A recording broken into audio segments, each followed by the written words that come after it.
I don't know why we all couldn't just let it be. We're looking for answers I don't want to see. And why does it have to All right, folks. Welcome to It's Talkie, where we talk about suppressed religious trauma, I guess. Or not so suppressed. And I'm here with Scanner. Hi, Scanner. Wrong. It's me, Anti-Scanner. Oh no, Anti-Scanner! And my pronouns are still technically they, them. No, they're them, they now. Yeah, they're them, they. I didn't have a bit planned. I was just like, this will be funny in about 40 minutes. You had the first part of the bit planned. You couldn't finish it. Yeah. Real Scanner would have finished the bit. Mm-hmm. You get me, the non-funny alter ego. I don't have any jokes planned. Well, you're mean now. That's the one joke.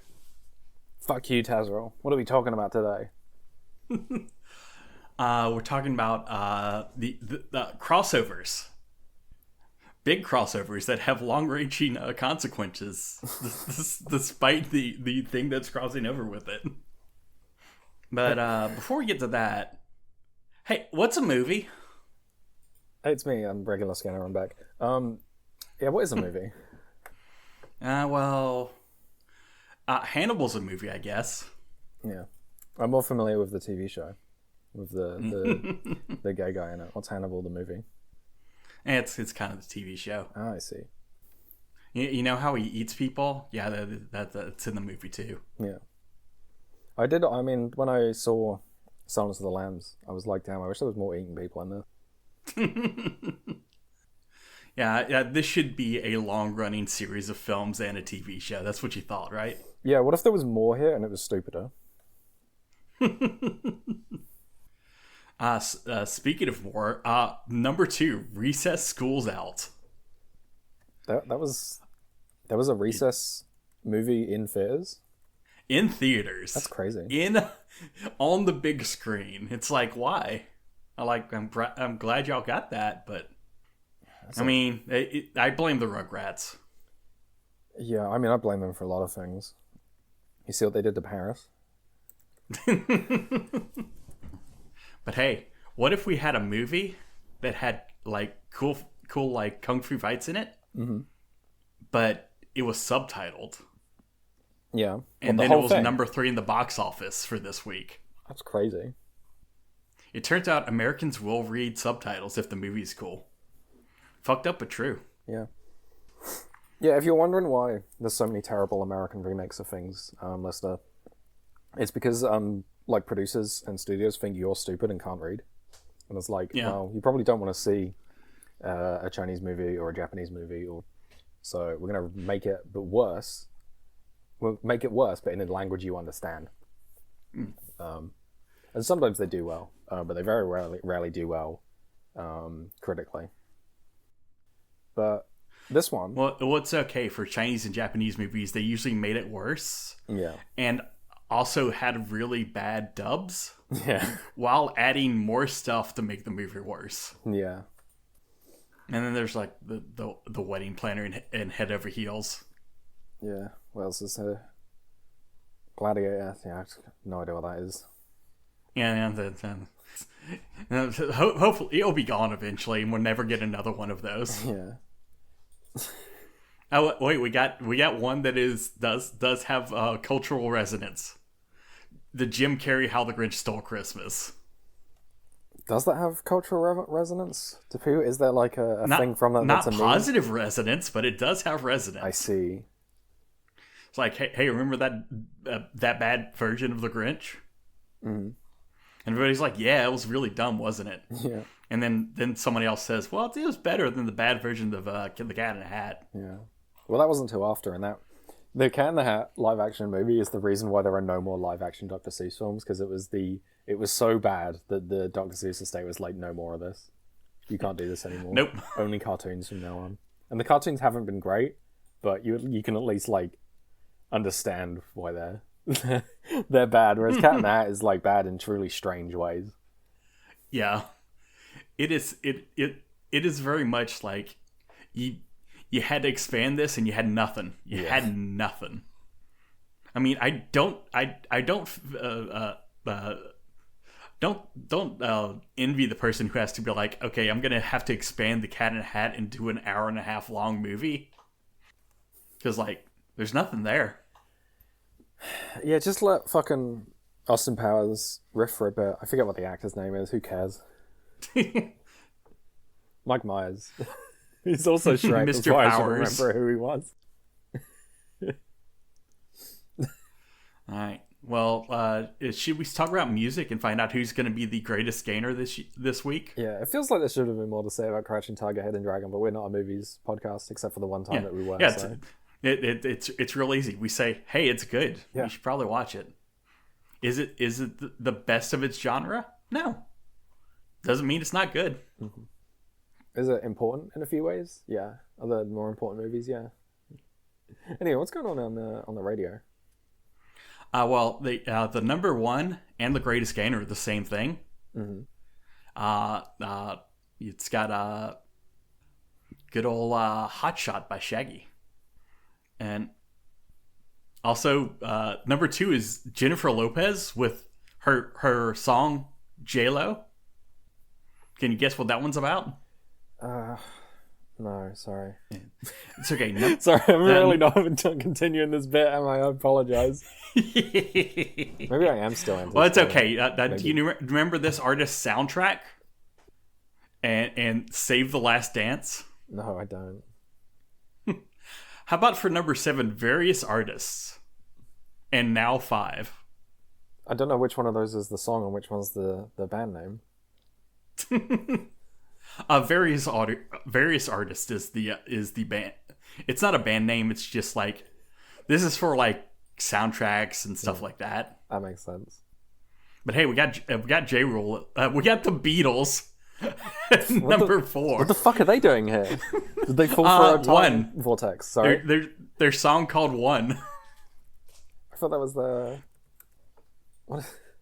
I thought that was the like greatest hits, like album. Oh yeah, originally released in November 2000. Okay, so it's like, is there like a track on that that's like called One? That's like, yeah. Hello, we're the Beatles. this is our greatest hits. I can't do a Beatles impression, but fuck it. You would think being on the same continent as the Beatles, you could, but yeah, it's really hard to do an impression of someone else from the British Isles because the accents are just like so incredibly all over the place. Yeah, they're all wrong except for your accent. And also, yeah, true. My accent is it's completely neutral. It doesn't communicate any sense of like time or place. And also, I don't want to do the accent because I respect all people of the British Isles and their wonderful voices. So I wouldn't dare make fun of them. Well, you can make fun of Londoners.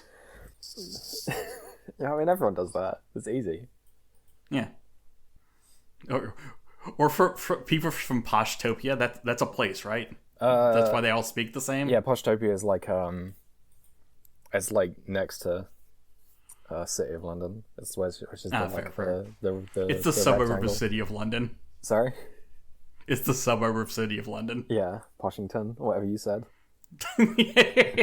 Washington's a better joke than I did. Yeah. Hey, Ludacris is on here. Hi, Ludacris. Back for the first time. Yeah.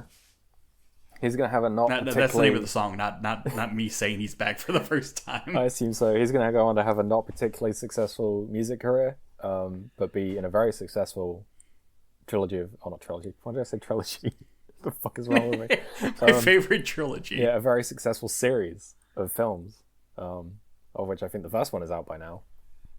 We got Hot Shot debut. Yeah. Leanne Rimes with I Need You at number 10.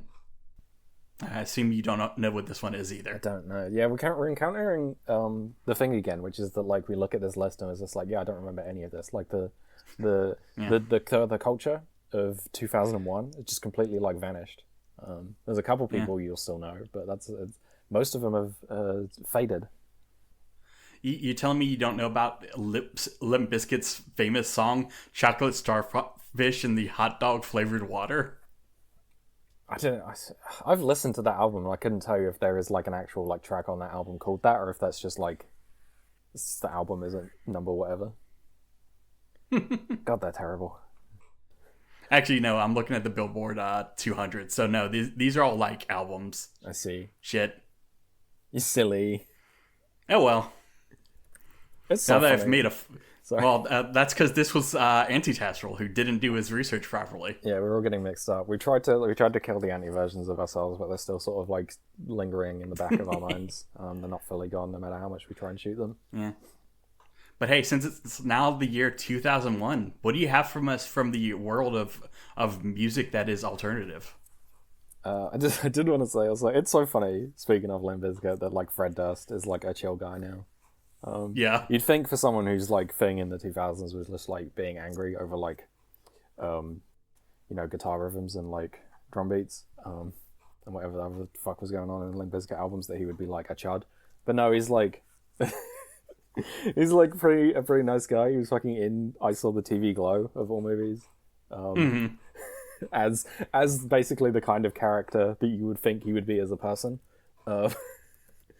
Anyway, for the first half of 2001, we have these are the to me at least the notable releases. If I've missed anything, it's either because it comes out later in 2001 or because I just neglected to include it, so I apologize. We have Daft Punk Discovery. Oh yay! Classic French house, sort of disco inspired dance record. Wait, they're French? Yeah, they're French. I thought they were robots. They're French robots. Oh, okay. Yeah. Or I think they're French guys that got turned into robots. They went through like a wormhole or something. You'd have to watch the documentary Interstella 5555. I have seen that documentary a few times. Yeah. We have... I made a slightly too long list, I apologize. Leaves Turn Inside You by Unwound, the final album by the like post-hardcore band, where they go in a slightly unusual direction, almost like post-rocky at times. It's really good. If you like guitar music, I cannot recommend Leaves Turn Inside You enough. Hate guitars. Worst instrument. Yeah. Amnesiac by Radiohead, the album that was at the time like kind of maligned for just seeming like B-sides from Kid A, because Kid A and Amnesiac, all the songs on it were recorded at the same time, and then they were like cut down into Kid A. According to Radiohead, the band nearly like split up over like arguments on like the track order for Kid A. And yeah, Amnesiac is like, sorry? A Kid B, if you will. Yeah. Amnesiac is, to describe it unfairly, the leftovers, but like the Kid A is a good album, so the leftovers on Amnesiac are still good. Amnesiac then in itself had its own like leftovers that were like B-sides, which are also still really good. And then these two albums and all of the like other stuff that was like being released by Radiohead around this time were later released as Kid Amnesiac, as like a triple LP box set or whatever with all new artwork and stuff. Yeah, I don't know. I think Amnesiac's interesting in terms of in the way it's like this is the Radiohead album that was like considered kind of like unremarkable, and then in retrospect was like reconsidered and is like considered as good as, or by some people better than Kid A. Amnesiac wins by staying still. Pretty much, yeah. I don't know. It's a much like sparser and kind of eerier record. That's why it was like given sort of middling reviews, is the fact it sounds so much like thinner and like less finished, but like something about that is like evocative, and that's why it like stuck with people. I don't know. I think it's interesting as an example of like the way that an opinion on an album can change within like they're not indie, but you know what I mean, like alternative like scenes. Continuing, Cornfield by Autechre, the fifth record by the experimental like electronic duo. Yeah. We love Autechre. We love Autechre. This is where they start getting really fucking strange with it.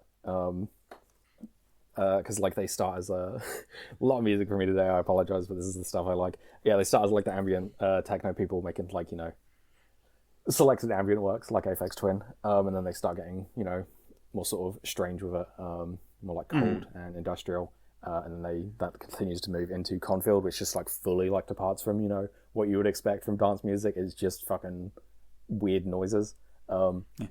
How do I dance to this? Yeah, you can dance to it. There's a rhythm, but you got to be a little bit. You got to be a little bit of a freak to dance to it. This album, I think, interesting in that it was also like the first time with them experimenting with generative stuff. They built, I forget the name of the tracker they used, but it was a piece of software that allowed them to do semi-random stuff.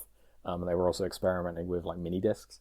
So like one of the tracks on the album, Pen Expers, was made of like half-second long drum loops that they then put onto a mini disc player and then just set it to random and recorded that, and that determined the drum rhythms of the track. And it's really cool.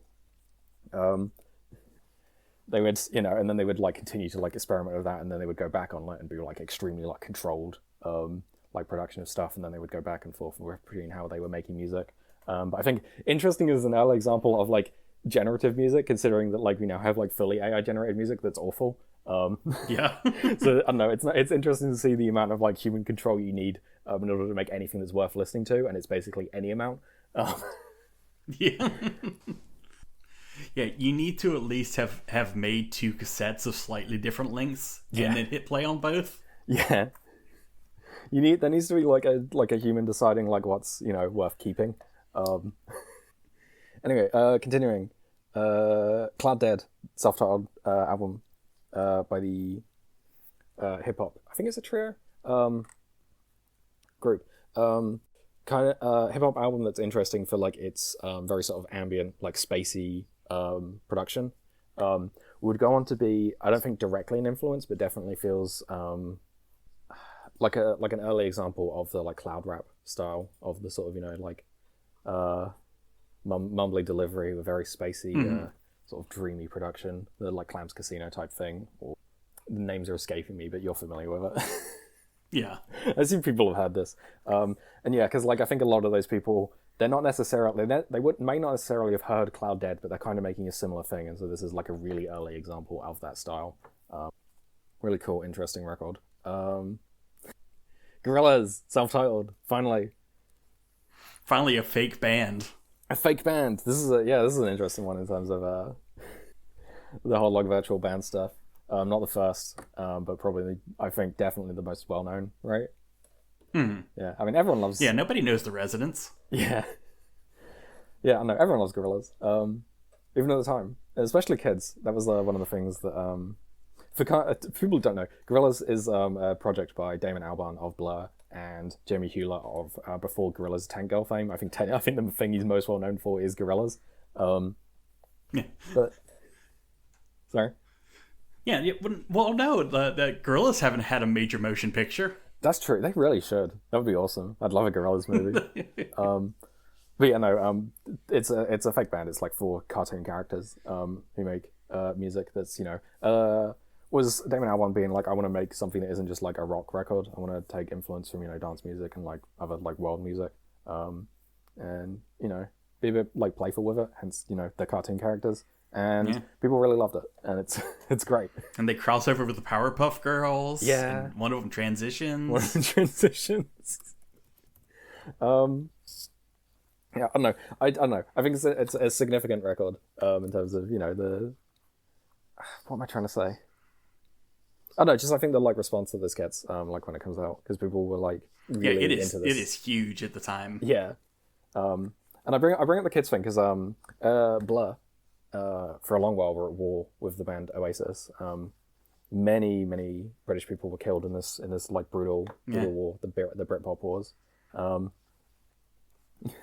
But and everybody else is staying on the side and is like, yeah, kill them both. Yeah. One of the members of Oasis, I forget who because they don't matter. Oasis is a shit band. I'll just say it. Like bitched about like Gorillaz and called it like kid stuff, and then Damon Albarn was like, yeah, I'm glad that like kids like it because they're being exposed to the kinds of things that we're taking influence from. Fuck you. Which I don't know. I will post the like full statement from Albarn about it, but I don't know. I think it's a really like sort of like thoughtful response, and to be like, yeah, it's actually fine if lots of people like something. Yeah, and children deserve good things too. Turns out. Never show your children Oasis though. Yeah, never show your children Oasis. They make God. What was the post I saw the other day? I'll have to hunt this down. This is not my joke, but they did. Someone described them as making like nursery rhymes for football hooligans.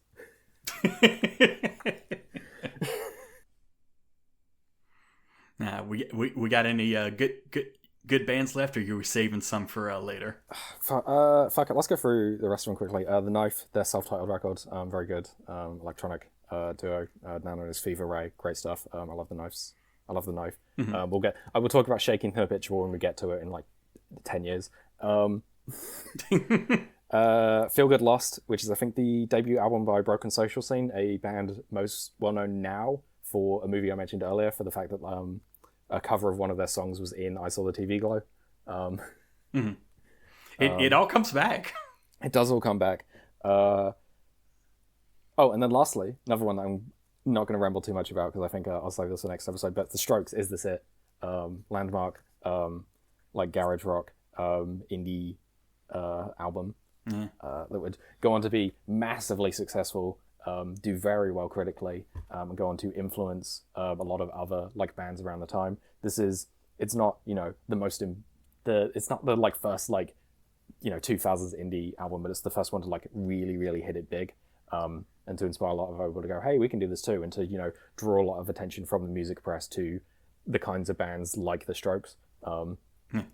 As this podcast has demonstrated, finding the first of anything is a folly. You cannot find the first of anything. Mm-hmm.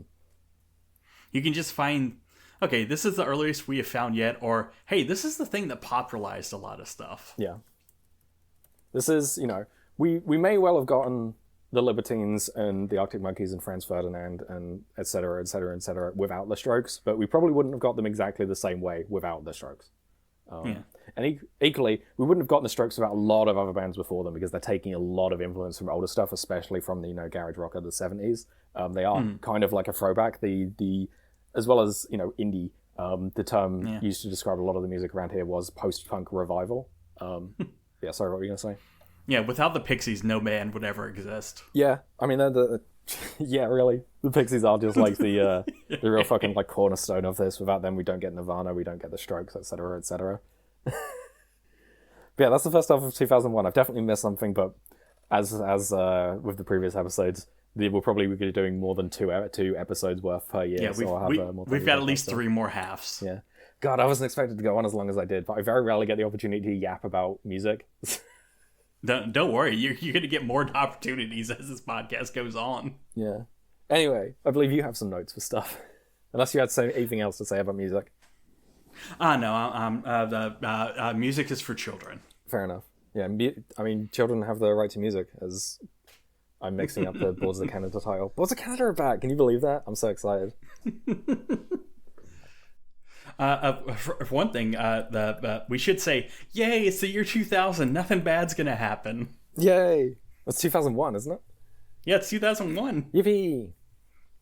It's super nothing bad's gonna happen. 2000 went off without a hitch. We had a whole year onwards from Y2K. Yeah. Not a single plane fell out the sky or crashed into a building. Hopefully, many more years of that to come. I mean, there were planes that fell out of the sky and crashed into buildings, but they were like little prop planes driven by dentists and lawyers. Yeah. Those never count. But hey, I got a little webcomic for you. Mm-hmm. You won't know anything about it, of course, but this little thing called Melonpool. Yeah, I mean, I know the name. Yeah. From all right, so the title of a section of the comic. Title for the yeah. It won't come up, I'm sure. Yeah. So it could start about 1996 till 2012 for its like first run it's by Stephen Troop. Mm-hmm. Though saying it get started in 1996 is not super accurate. So Troop made like a Melonpool newsletter back when he was in 5th grade. Yeah. And then he was in did a Melonpool strip for his middle school, high school, and college newspapers. Mm-hmm. And he made a puppet-based short film with the Melonpool characters. And made a website like in 1994 that was just like a collection of 40-ish strips to like shop around to other college newspapers for syndication. Yeah. But 1996 is when like the focus went onto the website and it started getting updated daily. So that is that is the conventional start of Melonpool, the webcomic. Mm-hmm. But yeah, so what's a Melonpool? It's a newspaper strip, gag a day. So you got a bunch of freaks stuck on Earth, little alien dudes, and a hamster who's also an alien, I guess. Also a dog who is also an alien. Look, they're all aliens, and they're stuck on the ship because they crashed their dumb duck ship into I'm friends Earth. with a few people on Discord that are dog aliens. Those are slightly different. And the plot lines are, they're just little light things to like help be vehicles for gags and jokes and like introducing new characters, and it's a fun little gag a day strip. Mm-hmm. Nothing too serious. No one dies. No one shoots the manifestation of their own sexuality. I'm not sure why I keep saying that. I'm sure that won't have anything to do with what's going on in the comic. And so you got your main cast. Yeah, got Mary Berry Melonpool, Mr. Melonpool, who is just kind of a Star Trek obsessed like General Goody Two Shoes. Mm-hmm. Ralph Zimbop, who's jerky mad scientist. You can rotate that in your head. You got it. Yeah. Sam T Dog. Can you guess what his bit is? Is he a dog? The bit's yep. He's a dog. Also he's got telepathy and is the straight man. Mm-hmm.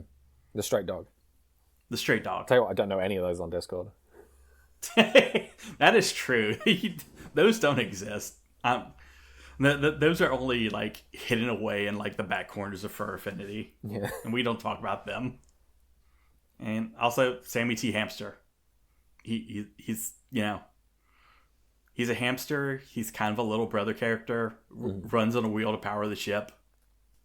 But yeah, that's your cast. It slowly expands over the years, like adding new people, duplicating new people, making a robot. And yeah, that just kind of just does its own thing. It does dumb Star Trek jokes. Every so often it will have like a they'll actually go into space, but not that often. And yeah, it's fun. But Sam also after 2012, like I think in 2020 it got rebooted. Mm-hmm. And so like it's been rebooted like once or twice. And all of it's on the website. But the thing is, most people don't know Sam Troop from or have not seen Melonpool, but there's something that most people have seen Sam Troop stuff from. Okay. Sorry, not Sam, Steve. So you might have noticed I said he made a puppet-based short film of Melonpool. Mm-hmm. Oh, he's been doing puppet things for a while. Okay. Like, he did the puppetry for Aliens the Musical. Remember that Boost Mobile ad that had a bunch of puppets in it? I do. That's him? Yeah. Know that dumb honey commercial with the puppet in it? No, but I can him? conceive of a honey commercial with a puppet. Yeah. I remember that Snoop Dogg video that was puppets? Yeah, that's him. Has he done everything that's ever had puppets in it? No, but he is... Well, he did also do the puppet that showed up on Big Bang Theory. But, like, he hasn't done, like, everything, because there's plenty of people doing puppetry. But, like, he is definitely, like... He has gotten around. Mm. And he's gotten around while not being, like, part of, like, the Jim Henson Company or one of those. Yeah, he's a freelance puppeteer. Yeah. So yeah, if you've ever liked the Boost Mobile commercial, maybe read Melonpool. But yeah, that's Melonpool, and that's Sam Troop, cartoonist / puppeteer. Was he known for doing like puppet stuff on the internet, and then got picked up to do commercials and stuff? or was it like he just like worked at like production companies that would like get hired by like ad people to do that? I think it's both. Okay. Like he also would go to like conventions and like to like for his Melonpool booth, he would have the Melonpools as puppets. That's cute. At his little booth. And if you want to like get connections with people, having a bunch of puppets in your booth when you're looking to do puppetry, that sounds like pretty good. So tell me, what other questions do you have? Well, the reason I ask that is because I think there was a trend around this time where, because the internet is getting more popular, marketing people are noticing. And one of the things that happens is people who make art online are getting hired by people to make advertisements. I talked about this a while ago. I think one of the more prominent examples of this was Don Hertzfeldt, who was known for doing silly cartoons, and companies were like, hey, can you do a silly cartoon to advertise for us? And Don Hertzfeldt was, pretty firmly, no, I will not do that. And so they just made cartoons in his style. But I don't know, I think that's like, I asked that because it's like, is that a case of that where like, marketing people see funny videos of puppets and are like, people like this, we need puppets in our ads. Yeah. I think it's a case where it's, it's not going to be all one or all the other. Yeah. Like, I'm sure that happened a few times, but also like he worked with various companies, so he would slowly gather up industry connections and all that. Yeah, fair enough. Yeah, I'm not trying to like denigrate, working on advertisements. Not that it's an especially luxurious thing, but it's work. You have to do it. And look, it's not the worst work he's done. In his on his webpage, he's like, of the things he's done, he's got like a junk mail creator. Yeah. He's like, yeah, I had to pay the bills. But yeah, you can do arts with commercials. It's just way harder. Yeah. But yeah, that's the Melonpool. Hey, what happened this week? That's a good question. In the webcomic. Let me flip to my notes. We didn't really talk much about like what happens in Melonpool, I guess, because it's just aliens get up to antics, really. Like there's a plot line where the hamster they try and use the hamster to make money on Jeopardy because the hamster's really good at Jeopardy. There's a plot line where they make a robot singer. Yeah, which comes up in this. Yeah. That's important. Yeah. Yeah, like as you mentioned, I had not read Melonpool, familiar with it until I got to this section of the comic. But everything about it that's important, I'm able to intuit. Either because it's obvious, which is just like, okay, they're cartoon aliens, they got antics, or it's explained within this comic of like, oh, here's this device, here's what it does. Yeah. I don't have to be like, fuck, there's like 5 years worth of lore here that I don't know anything about. It's like, okay, I know what the deal is. That's the bonus side of Gag a Day. It's like, yeah, if you don't know all the background, you don't always need it. Yeah. Yeah, when I say what I just said there, again, it's not to denigrate it. It's just to say it's a specific kind of art form that lends itself to being presented without context. Speaking of, shall I go into the recap for what happens this time? Yeah, let's go. It's Walky. It's Walky crosses over with Melonpool. Everyone gets involved in antics, including a fiasco that happens at the Grammys. Head Alien attacks everyone, but one of the Melonpools uses his dupomatic doodad to create an army of anti-aliens while everyone escapes. The Melonpool's ship ends up stuck on Madotipila, and Squad 128 heads back to Semi, where Big Boss reveals Semi's classified history, which is mostly the same things Linda told Sal. Joyce is acting unusually promiscuous. I spelled that wrong. Joyce is acting unusually promiscuous, which Walky immediately clocks as her being an inverted doppelganger. His theory is confirmed when regular Joyce shows up, and it turns out that she is anti-Joyce created by the Dupomatic by accident. Joyce is distraught when she sees anti-Joyce engaging in premarital hanky-panky, and after a long, difficult confrontation, Joyce shoots anti-Joyce and then tries to mind rape herself again. Walky goes on a date with Dina. Sal goes to see Linda again and tells her about how Head Alien killed her parents and that she was in a secret relationship with Tony. Yes. Linda tries to give Sal advice, but she doesn't listen. That's There's one very important stuff going on with this, and some other stuff too. Mm-hmm.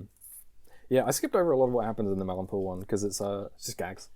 There's one specific thing that happens that then comes back, but most of the time it's just like, oh, the aliens are here. Oh, the other aliens are here. Oh, isn't this wacky? Shall we get into it? Unless there's any major let's get into it. Stuff you wanted to mention. No, we'll get into the narrative stuff as we go along. Okay, so Melonpool crossover.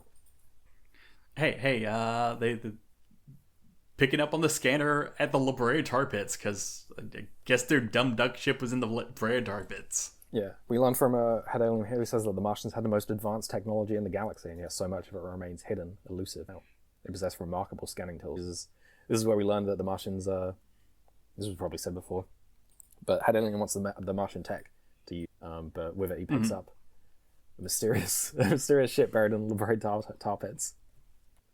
Yeah, we also find out that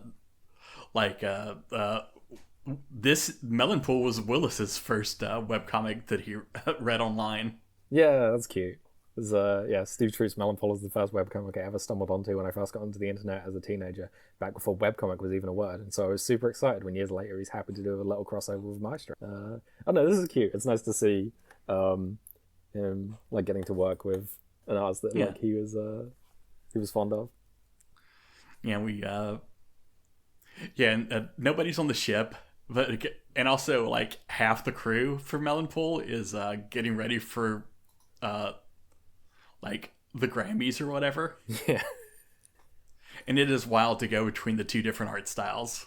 Yeah, it's so for context, the way this is drawn is Willis draws some of it and Troop draws some of it, and it's not necessarily alternating. It's like sometimes 2 at a time, sometimes 3 at a time. You can easily clock the difference between them. Willis at one point compliments Troop's art skills, including like being like, "Fuck, I need to draw my characters more on model," like he does. And Willis also explains how this was written, which was kind of just like on the fly. They had like major like story beats they wanted to hit, but for the most part they just like did whatever, which does lend this bit of the story kind of a real staccato rhythm where it's hard to keep track of everything. Yeah. Also, I don't think either Troop or Willis were big on like very detailed scripting at the time. So yeah, it's not like unfollowable. It's just like there's a lot of assumed things that happen in the white the white gaps between each strip. But oh no, Ralph got kidnapped by the aliens from Planet Alien. Yeah. Oh, is that? Yeah, that gets said here. Yeah, Planet Alien. All right. I guess that's why they're called the aliens rather than the name of wherever they're from in the same way Martians are, because their name is Alien. Yeah. God, that's going to get confusing. Especially if a third alien race shows up. That's what I mean. Don't worry about it. A third alien race showing Yeah, up. there's a third, fourth, and fifth alien race are on this page. Fuck. Yeah, the Melonpools from Melonpoolias. No, that's not actually where they're from. I don't remember where Mayberry Melonpool is from, but Weirdly, they're from the planet Martian. that would really be bad for this crossover. Anyway, Head Alien wants their secrets because he's like, oh, another alien race, maybe like the Martians. These guys are really advanced, and is like, tell me how this weird duck-shaped spaceship works. Yeah, and that goes to torture Ralph, and it's just like that get a good joke of like Ralph's already explained his citizenship. Head Alien's like, we're not the government. And then Ralph's like, can I explain? It's really good. Yeah, it's quite cute. We get a joke here, which is like, as I said, Head Alien is trying to torture information out of Ralph with bad TV, and then he's showing him something on TV, and I couldn't quite make out what it was.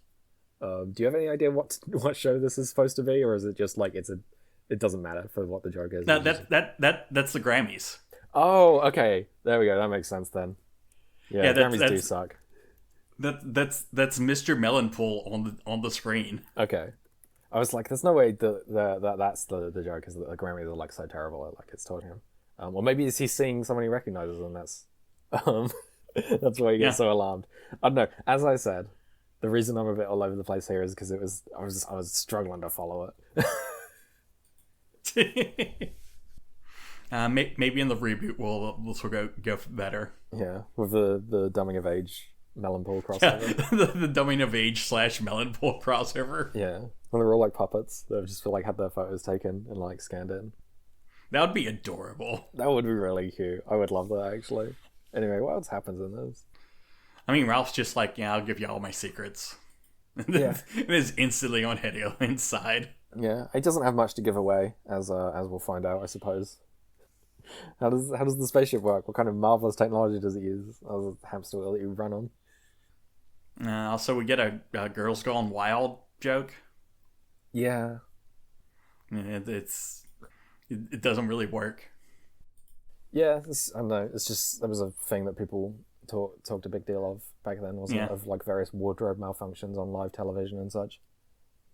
But luckily, boobs help move the plot forward by making Melonpool show off his antenna. Yeah, there's a wardrobe malfunction or something. I forget exactly, but yeah, he does the cartoon thing of his antennas shoot up and his hat pops off his head, and then everyone sees that he's an alien. And so Semi, who are watching, or Squad 128 of Semi, who are watching the Grammys, see this and are like, oh my god, an alien! We need to go sort this out. That's our thing. We fight aliens. Oh yeah, and this is where we get the dumb planet alien joke. Yeah. Oh yeah, where in the galaxy are evil legions located? Evil legions? You know, your hordes of minions poised for universal conquest. I'd rather not say. I know what you mean. Whenever we mention we're from the planet alien, we get the strangest looks. And also, Ralph's clone shows up. Yeah. With the detector that will detect Ralph and himself. Yeah. He's right below us. This is also like just, casually mentions a dupomatic. Yeah, that's one of the bases of technology they have. It's the dupomatic. It makes clones. Not necessarily evil clones, just clones that we'll see. Yeah, there's a lot of running around in this bit, and due to the various clones and the art style changing, it's like I needed to pull up like a map to like keep track of everyone. Like, okay, this character's this person, and they look like this in this art style, etc.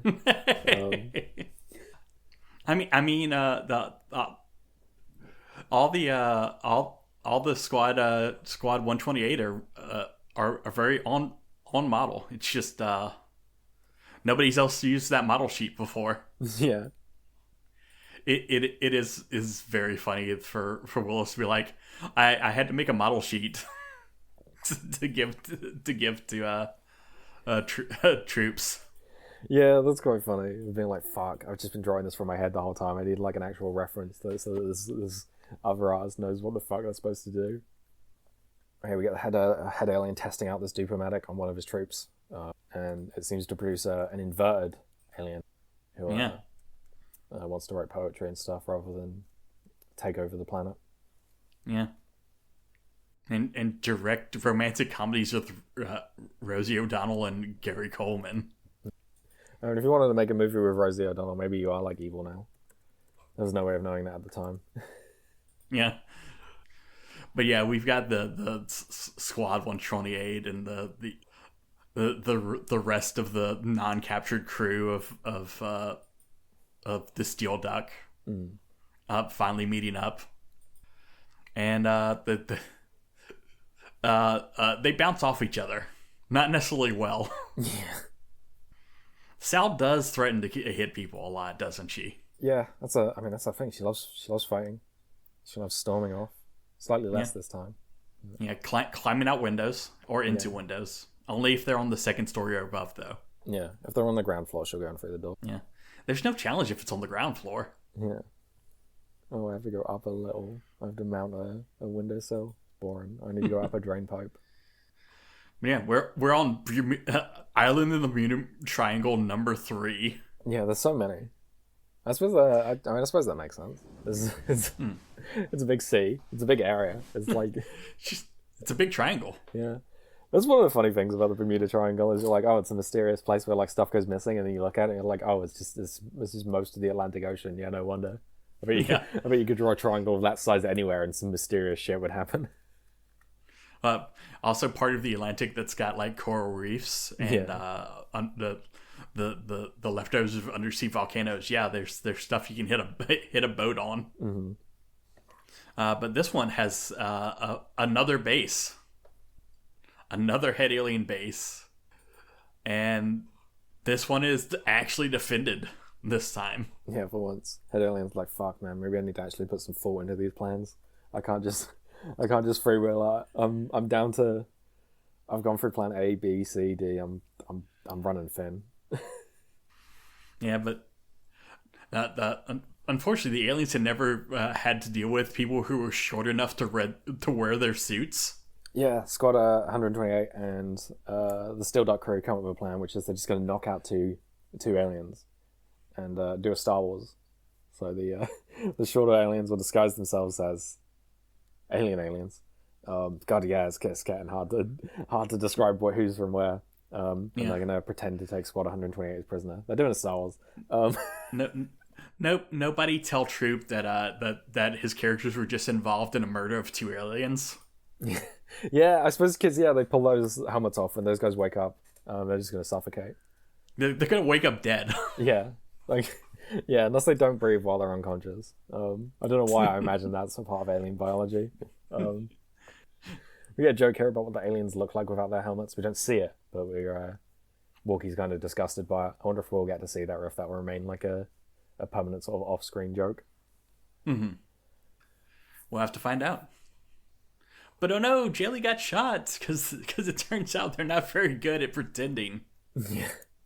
Actually, no, it's because Head Alien was just gonna fucking kill Ralph. Yeah.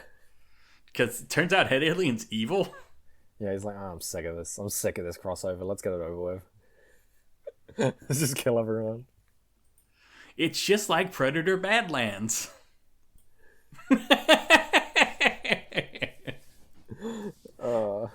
Yeah, Jalea, who's like a singing robot, like Macross.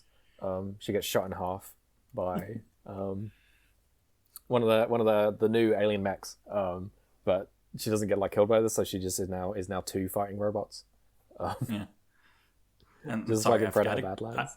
Sorry. Gotta correct you. The one singing robot in Macross was just like an obelisk. Yeah, I mentioned it so that I could put it in the link and brag about having seen Macross Plus. Yeah, everybody should see Macross Plus. It's really good. Everyone shouldn't see Predator Badlands. It's very bad. Yeah, you can just watch the final fight. Yeah, I mean, there's some fun stuff in that. Where, half of a robot is fighting people. Yeah. 2 halves of a robot, but not one whole robot. Yeah.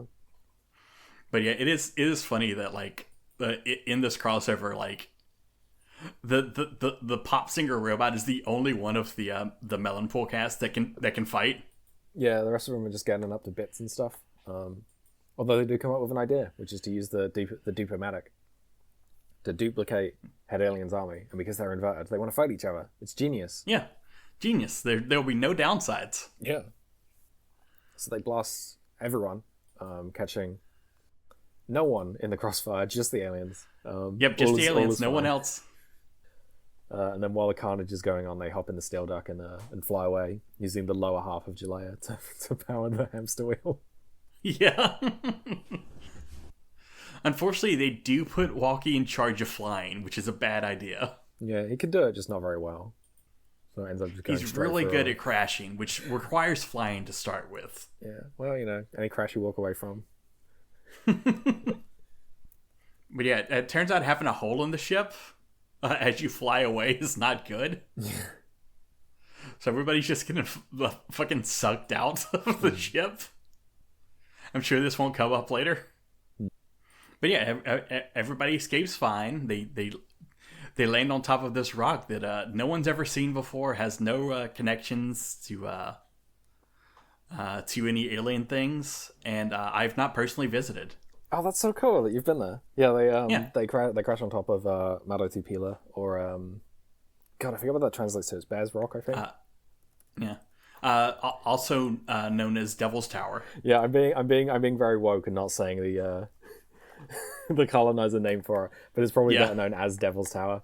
Bear Lodge, that's what it's called. Bear Lodge. Yeah, it's a big igneous butte in Wyoming that is, as you and the comic alludes to, notable for being in Close Encounters of the Third Kind. Yeah. Yeah, if you've ever seen someone make something out of mashed potatoes in a movie or cartoon or TV show, it's a Close Encounters of the Third Time reference. Oh my god, that's what that was earlier. Yeah, like 100 episodes ago. Yeah. Oh, I can't believe I didn't catch that. I've fucking seen Close Encounters.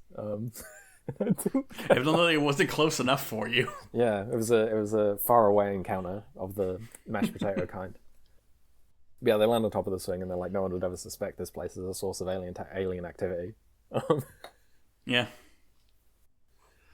and that ends the crossover. And like all crossovers, it has no effect later on the ongoing continuity. Yeah, it doesn't just end... like Secret Wars. Yeah, just like Secret Wars. It doesn't end very abruptly. With just like the Melonpool gang get stuck just in a different place. Yeah. Which is, this is like the third or the fourth or fifth place they've been stuck. So yeah, it's a good gag for like a gag comic of like, we're stuck, and then they go for a big long plot line and they end up stuck just somewhere else. And Squad 128 just sort of like, fuck off. We'd love to assume that I guess they walk all the way back to Colorado. Yeah. Well, like they just get one of the parachutes that's left on top of Bear Lodge and jump off. Yeah. Fun fact about Bear Lodge: it was the first place to be declared a national monument. Yeah. Also, one of the earlier ones where they were like, "No, we're not going to let you back on top of here. We're going to actually listen to the Native Americans." Yeah. You can look at it from down below. Mm.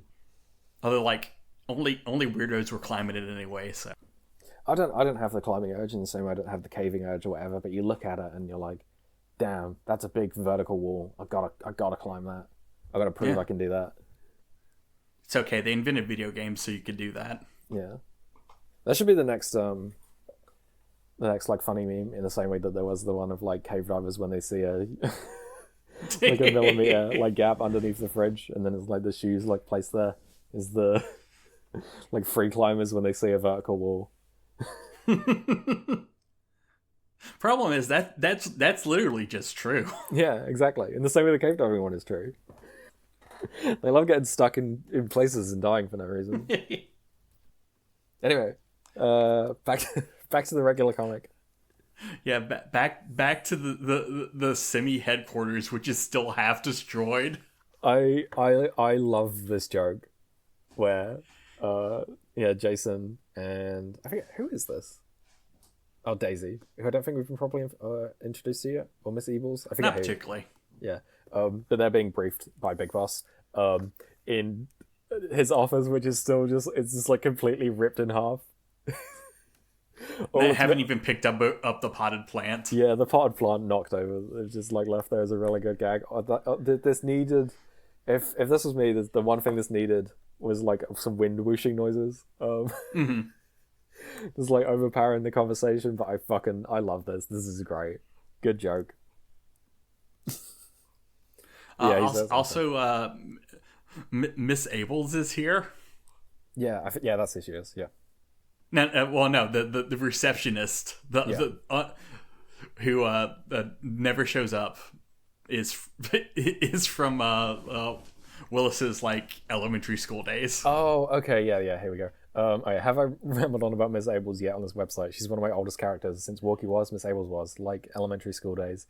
She was Big Boss's beleaguered receptionist. You see, they would never actually get to see her illustrated, as that was supposed to be one of those Wilson on Home Improvement deals. She's my first and for a long time only female character. Of course, she's a receptionist. Fighting aliens is for men. I didn't name her. David Ressman, the real life guy Joe sprang from, did. Thank you, David Ressman. Thank you. Big Boss says he's going to explain. He's going to give the unabridged version of Semi's history with fighting aliens, and then it cuts to Jason talking to Sal. So presumably the things that were told were the same things that we were given in flashback. Yeah, you don't need to go over the same thing twice. Yeah, and Joe is the worst. Yeah, and Mike's there. Being a dick as always. Yeah. Although he not really, he's just there. Yeah, but I'm so used to him being a dick, so now anytime I see him, I'm like, fuck, man, someone hit this guy. Someone give him a drinking problem. Really, it's a drinking solution for him. Although I do love this bit of like Sal walking up to Walky, who's minding his own business, bitching and complaining about wanting to be left alone, and then just bothering Walky and walking away. He's trying to be left alone. He's watching TV. I don't know. I like angsty Sal here. I think. I don't know. I like seeing this character like struggle with emotions, which we'll get more of. But then, sorry. Who's the sassy character? Yeah, suddenly someone who looks like Joyce but is acting very different shows up. Yeah, making like sexual innuendo and stuff. Yeah. She'll be in a room alone if you want to do anything to her.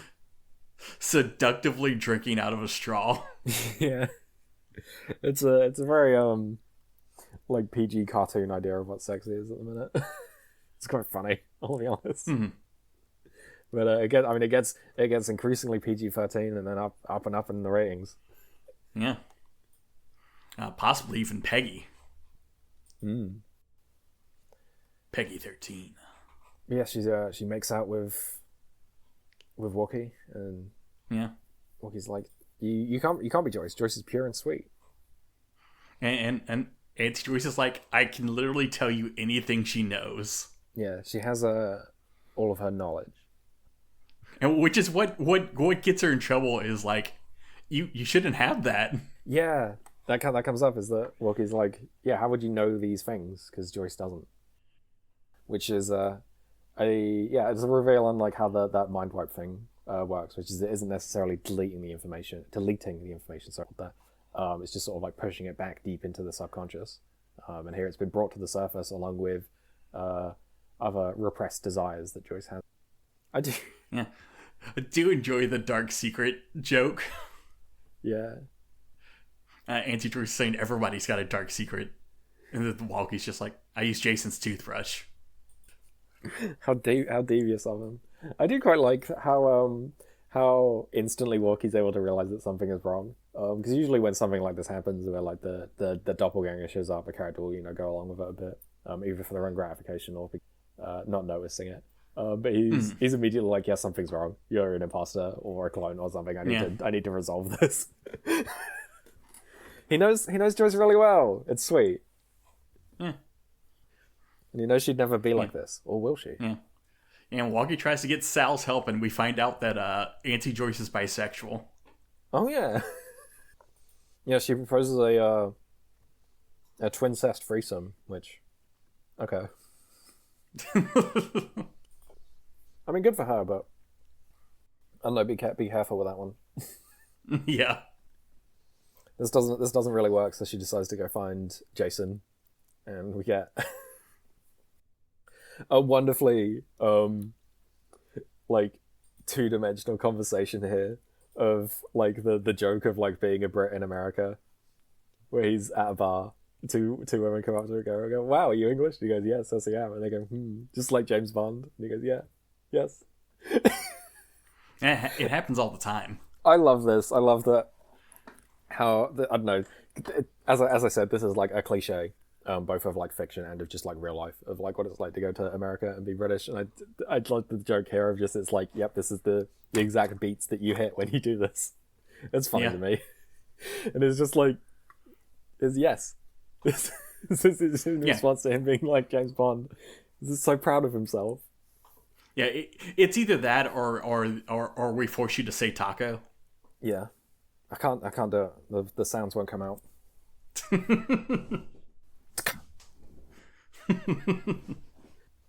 But yeah, and then we also get Auntie Joyce's like final outfit. Yeah, she trims down the jacket into a bit of a crop top. Yeah, and she's got Daisy Dukes on. Yeah, that's a hell of a look. Yeah. She tries to come on to Jason at the bar. It isn't shown exactly what happens here, so we can assume a lot. We don't know if they like actually like have intercourse, or if they just make out for a bit, or if Jason is like pushes her off. That happens off screen. Yeah. But yeah, and then we find out Joyce is on another Bermuda island.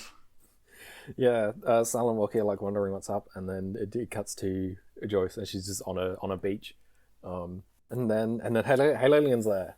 He's like, "Hello, it's my special friend. I must admit that you, Joyce, in particular, have this way of always screwing up my plans. Look, here you are, point blank at my mercy. Sweet." Have I ever said how cute you are? Yeah, and then he says, "It's a funny thing though. I thought wiping your mind was a simple solution at the time, but what I assumed was some apologies. What I assumed was some bipolar disorder of yours was really something more sinister." And he chuckles to himself, so he seems to know what's going on. I don't know when he caught this, but yeah. We'll find out later. Yeah, he then explains that the Dupomatic has cloned her and given a physical manifestation of the thoughts like buried deep in her subconscious, as I said earlier. This is where it gets like properly like explained, and Joyce just is horrified by this. She says that she has no naughty thoughts. And we get yeah. No, I'm pure and innocent, and I definitely am not slowly getting over religious trauma. Yeah, yeah. We get we'll get more into this as we reach the end of the story, but we get a explanation here from the author in terms of like in retrospect looking at this. I don't know if this is what exactly they were feeling at the time and they knew this, or if they were just writing this and this like these feelings were like still repressed in there, but like they were escaping out into the art. But the author says this. This is where it starts getting super real for me. In case you haven't been following along too closely all these years, let me tell you that I was like supernaturally repressed. The shame I had for my own sexual urges was incredible. I was a prisoner in my own sinful brain. The very concept of taking all those nasty, terrible thoughts and shunting them into a separate person who would never be me was amazingly seductive.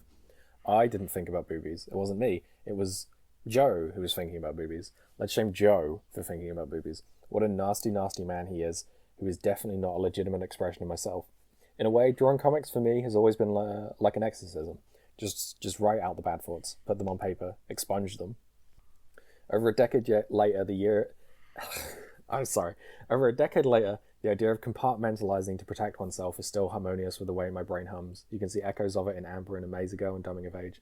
They, however, can't sort things out by getting zapped with a duper. At least not yet. At least not yet. I assume the Dupomatic doesn't show up in Dumbing of Age unless that... No, not really. The imagined Melonpool crossover we described earlier does happen for real.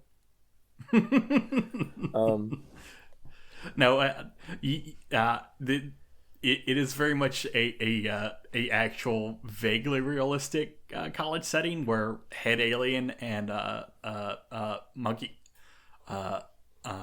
master are both cartoon characters. Mm-hmm.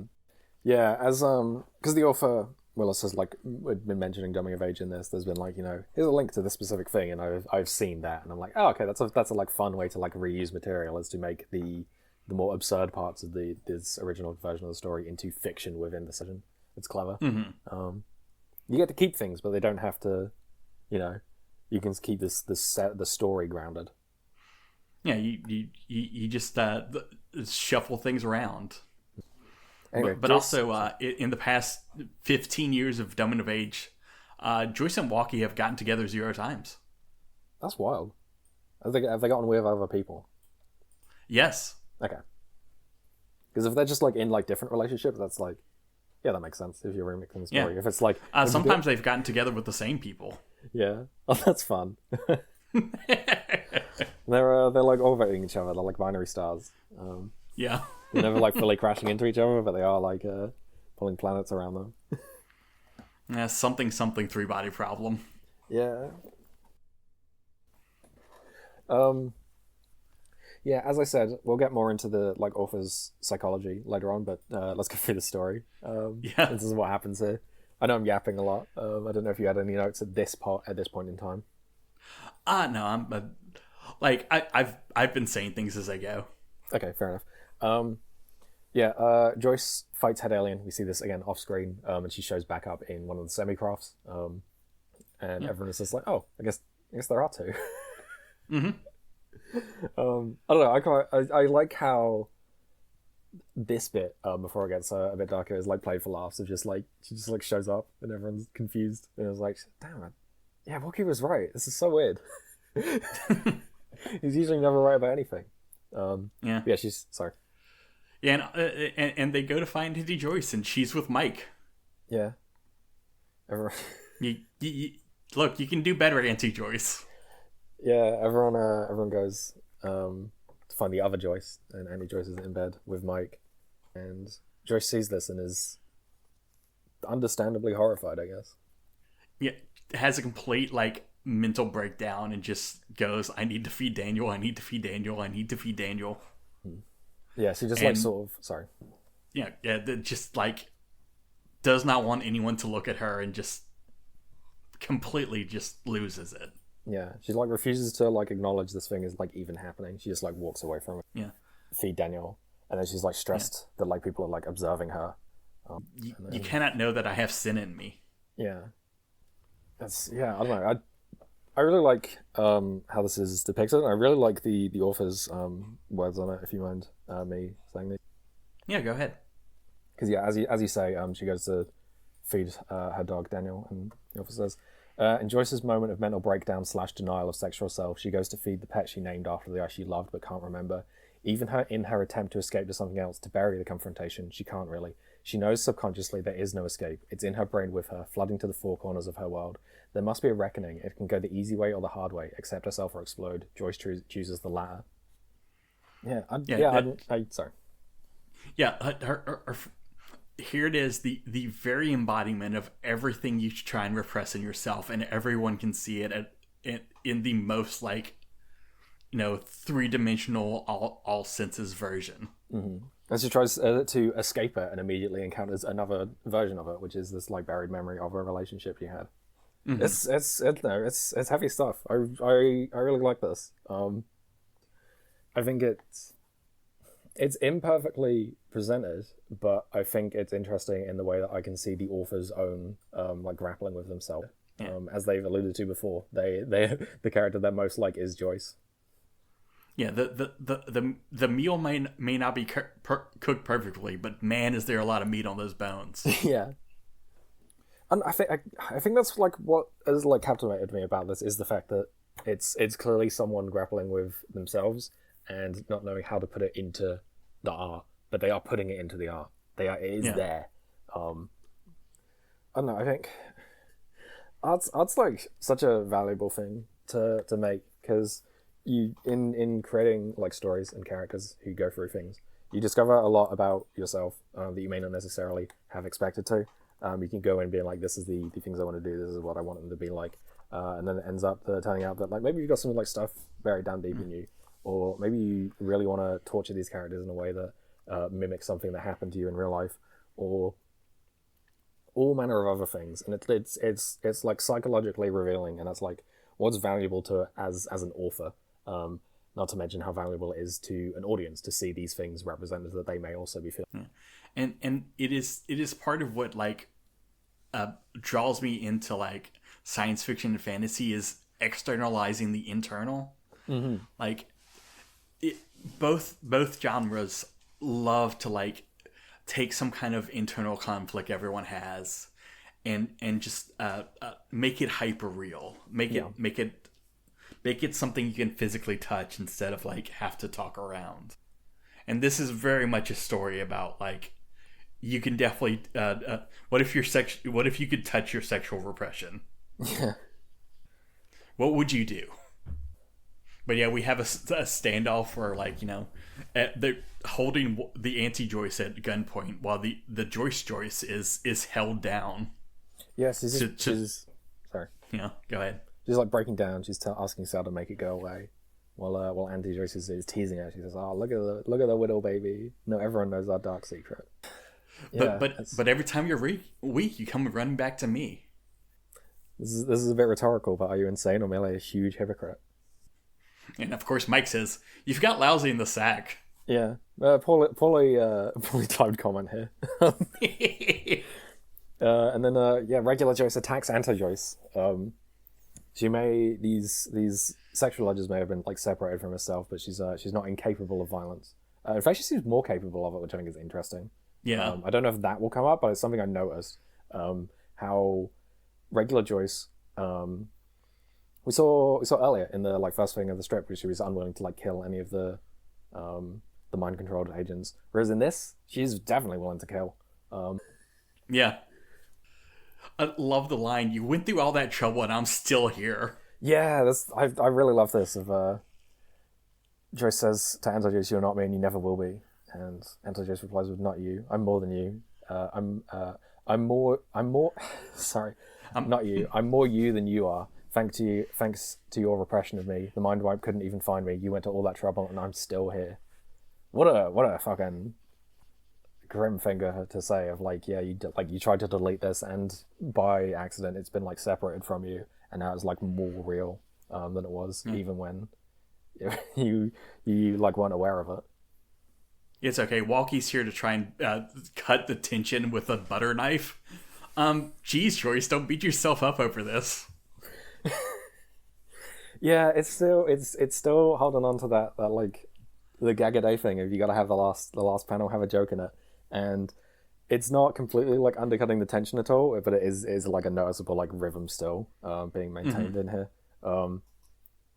It's okay. In the very next comic, there's not a joke. Yep, we get the opposite of a joke. Yeah. And so just tries to tease her. She knocks her down. She says, "Just as always, your dark side gets the better of you, but what can you do now? I'm free and I'm not going away ever." And then Joyce responds with shooting her. Yep. Killing you can her die. outright. Yep. Sorry. Yeah, I'll read this one. Yeah, the Walkyverse has a proud tradition of taking parts I don't like about myself and murdering them. First it was depression with Ruth, and now sexuality with Andy Joyce, and well, number 3 is later. Number 2 is here, perhaps in the most literal interpretation of the idea, I'd say.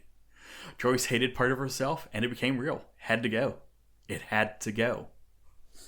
Yeah, this stuck with me, not least because of the author's like allusion to a third thing, but like it had to go being repeated there is like, damn, something significant is happening here to the author psychologically with what they've decided to depict.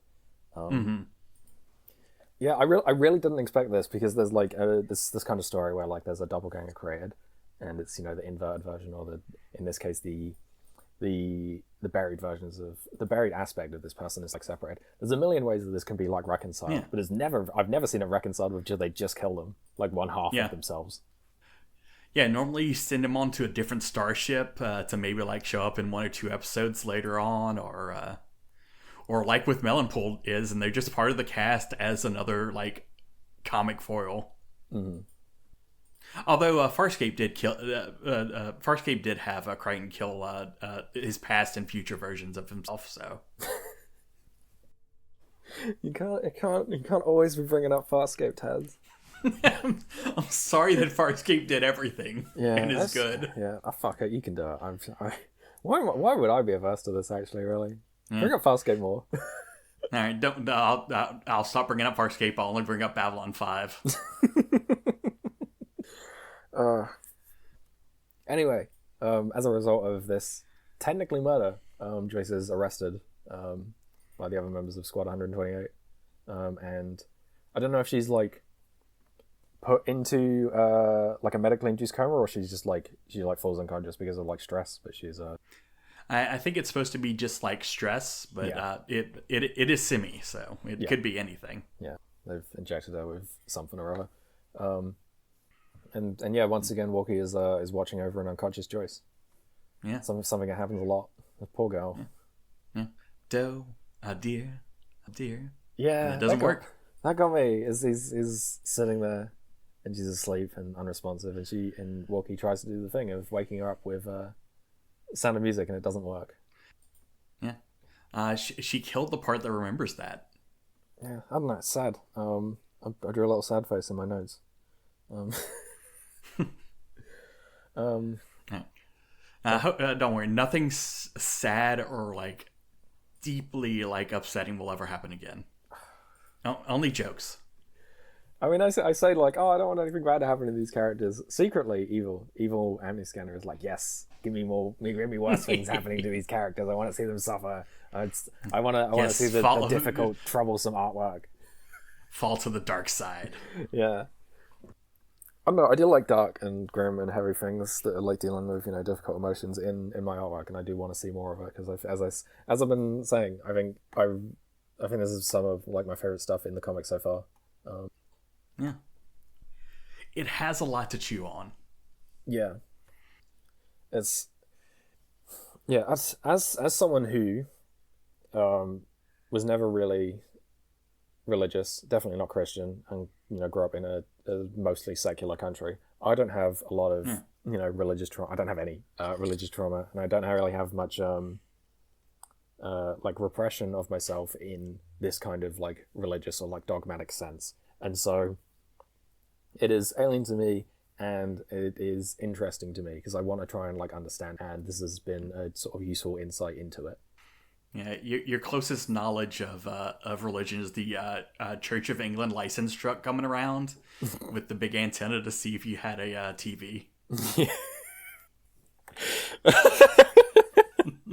God, what a funny mashup of two things. Oh, Jesus. Yeah. Yeah, like it's not to say that I've, not repressed anything. Good Lord knows I have. But it's always been for more sort of like abstract and like personal reasons. Rather than this idea of like that I've been given like a set of rules that I need to follow, or that like there's I've been told that abstinence is what I need to follow or whatever. I've not been instructed on how to repress myself, I guess is what I'm trying to say. Just generic cultural background Christianity. Yeah. And as I said, I'm like interested in this, and I'm deeply like empathetic to this like difficulty. And I think seeing it like represented here, abstracted, because Christianity kind of like gone from the comic at this point. Joyce is no longer Christian. Mary hasn't come up yet again. Yeah. But nonetheless, the nature like of repression and of like struggling to like deal with things about yourself like sexuality and other like desires that are deemed sinful are still lingering here, and they are being like addressed and not reconciled, which is the interesting thing. It's gotten worse for these characters. They haven't been able to like fully understand themselves and how to deal with these things. Yeah, at the end of the day, deciding to change and having changed are two for different parts of the process. Mm-hmm. And it takes time. It turns out that after 20 years, it's going to take you like a little bit of time to undo 20 years of programming. Yeah. Like as I said earlier, like that I use the phrase like I had not been instructed on how to repress myself. It's like that's one of the ways that like religion, especially like Christianity in America, like works, is that it is the difficulty reconciled for you by someone else. It has been ordained. Someone has decided this is how you solve the problem of sexual desire or any other like sinful urges. God has said don't do that, and there you go. End of story. Don't do it. And that isn't a solution. It's a bad thing, and it doesn't work for most people. Hence why the author, as well as so many other people, have like struggled with it. And I think that's what makes like this and so many other like artworks valuable, is they are like the unreconciling of it. They are going, fuck it, I'm reinserting difficulty into this thing. And it may get resolved later, but it will be resolved after hard work. It will not be resolved after a deus ex machina, after a literal god coming down and saying, yep, here's the rules, don't do these things. It when you replace the codified capital C canon with like nothing, you have to build up a new thing. Unlike Hitchens, who just said, "Actually, I'm just gonna file the VIN number off Christianity." Mm-hmm. I could tell you a lot about the four horsemen of the atheist movement in the aughts. Yeah, God, that's a whole other story. We might actually, considering the author's like detachment from like their own religion, get into that. I wonder if we will see atheism explored in this as distinct from an absence of religion, like a specific like dogmatic kind of atheism. And I use the word dogmatic there intentionally to allude to what you're referring to. Because I think that like stuff is like really interesting. It's just it's not come up yet. And as like a movement and ideology, it's been germinating for a while, but it's not hit. I don't think I don't know the full timeline. Oh yeah, it's not going to peak for a couple more years. It is after something happens. Yeah, that's a good point actually. Is that like the way that like atheism as a like movement in response to like Christianity in America, like turns away from his Christianity is bad in his way into Islam is bad in his way, and our opposition to Islam can fit quite nicely into the same shape as Christianity.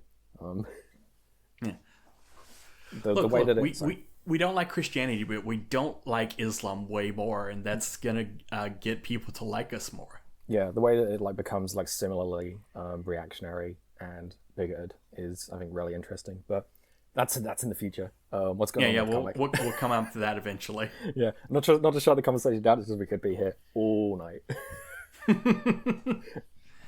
And instead, we'll go back to the comic where our spiders bugs. This is a funny conversation, and yeah, so Dina comes over and there's a little chat with Walky where they argue about the definition of a bug. We don't get much of Dina. We haven't got much of her so far, but I do really like her, and I especially like that the main thing in terms of characterization is that she's like very autistic about entomology and dinosaurs and stuff.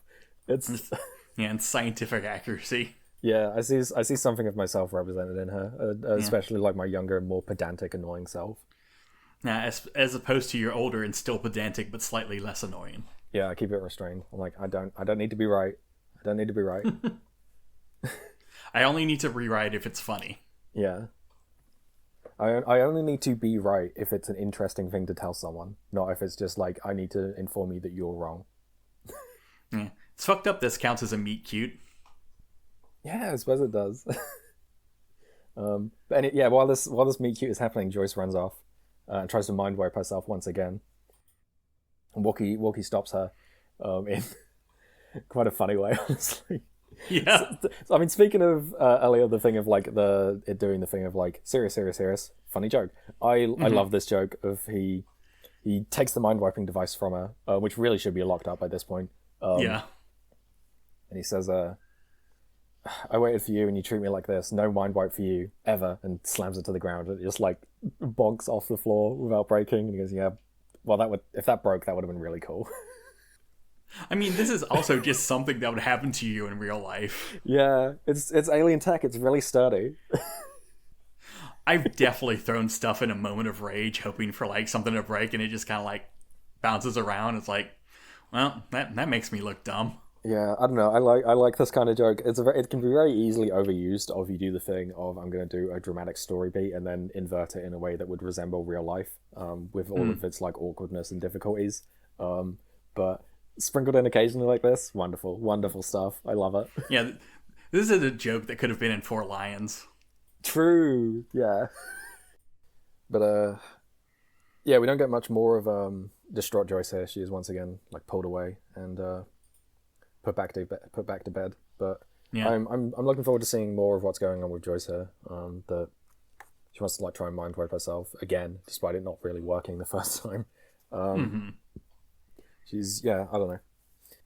Sorry. Yeah, maybe we'll learn more about the mind wipe device even. Maybe we will. But yeah, I'm intrigued as to where this is going. But until then, Walky is not given up on Joyce, but he is like maybe I don't want to be like in a relationship with you right now, and so uses Dina as a rebound. Yeah, he turns the full power of his Riz to Dina. Yeah, which somehow works. I think, or I don't necessarily think it works. I think Dina's going along with it because she's like got nothing else better to do. She's like, oh fuck it, this might be amusing. She's letting him like pull her around, take her to Taco Bell. I mean, so like in universe, Walky is hot. Yeah, I suppose he is. I don't know. He's Sal's twin. And Sal is the hottest in universe. Okay, I see. I'm writing this down. let me power scale these. Yeah, I'm putting them all in order. I don't know. It amuses me how quiet Dina is here. It's like she's just like confused as to what's going on, and the characterization is like quite funny, even if there's like very little of it. She's very autistic from what we've seen of her. And I quite like that as a. Don't worry, she's even more autistic and coming of age. Yeah, as someone neurodivergent myself, I like to see it represented, even if it's not like the author going like, here's a neurodivergent character at the time that I'm writing. It's like that's how they're written and how it comes across to me. What were you saying? Sorry about dumbing of age. She is even more autistic and dumbing of age. Oh, that's wonderful. I'm glad the author like noticed and decided to lean into that then. I'm also glad the author decided to like not have her be white as originally intended. Yeah, she's in the color section there. She's got an unusual skin tone. It's not like dark, but it is different from most everyone else's. Yeah. So I assume she's not white. She's Asian. Yeah, that makes sense. But yeah, Walky just sort of breaks up with Joyce and goes out with Dina in the dumbest way possible. Yeah, I like how childish this is, where they don't really fully break up and he's not really going on a date with Dina. They just it's dating in the way that like children do, where they're like, if I am like next to this person and we go somewhere, that's a date. Yeah, are you telling me Taco Bell is not a good date spot? It would be my first choice, but it's got the 90s decor still. Yeah, that's cool to see. And there's like color one where it's got the vaporwave. Or as it was known then, the decor, the modern decor.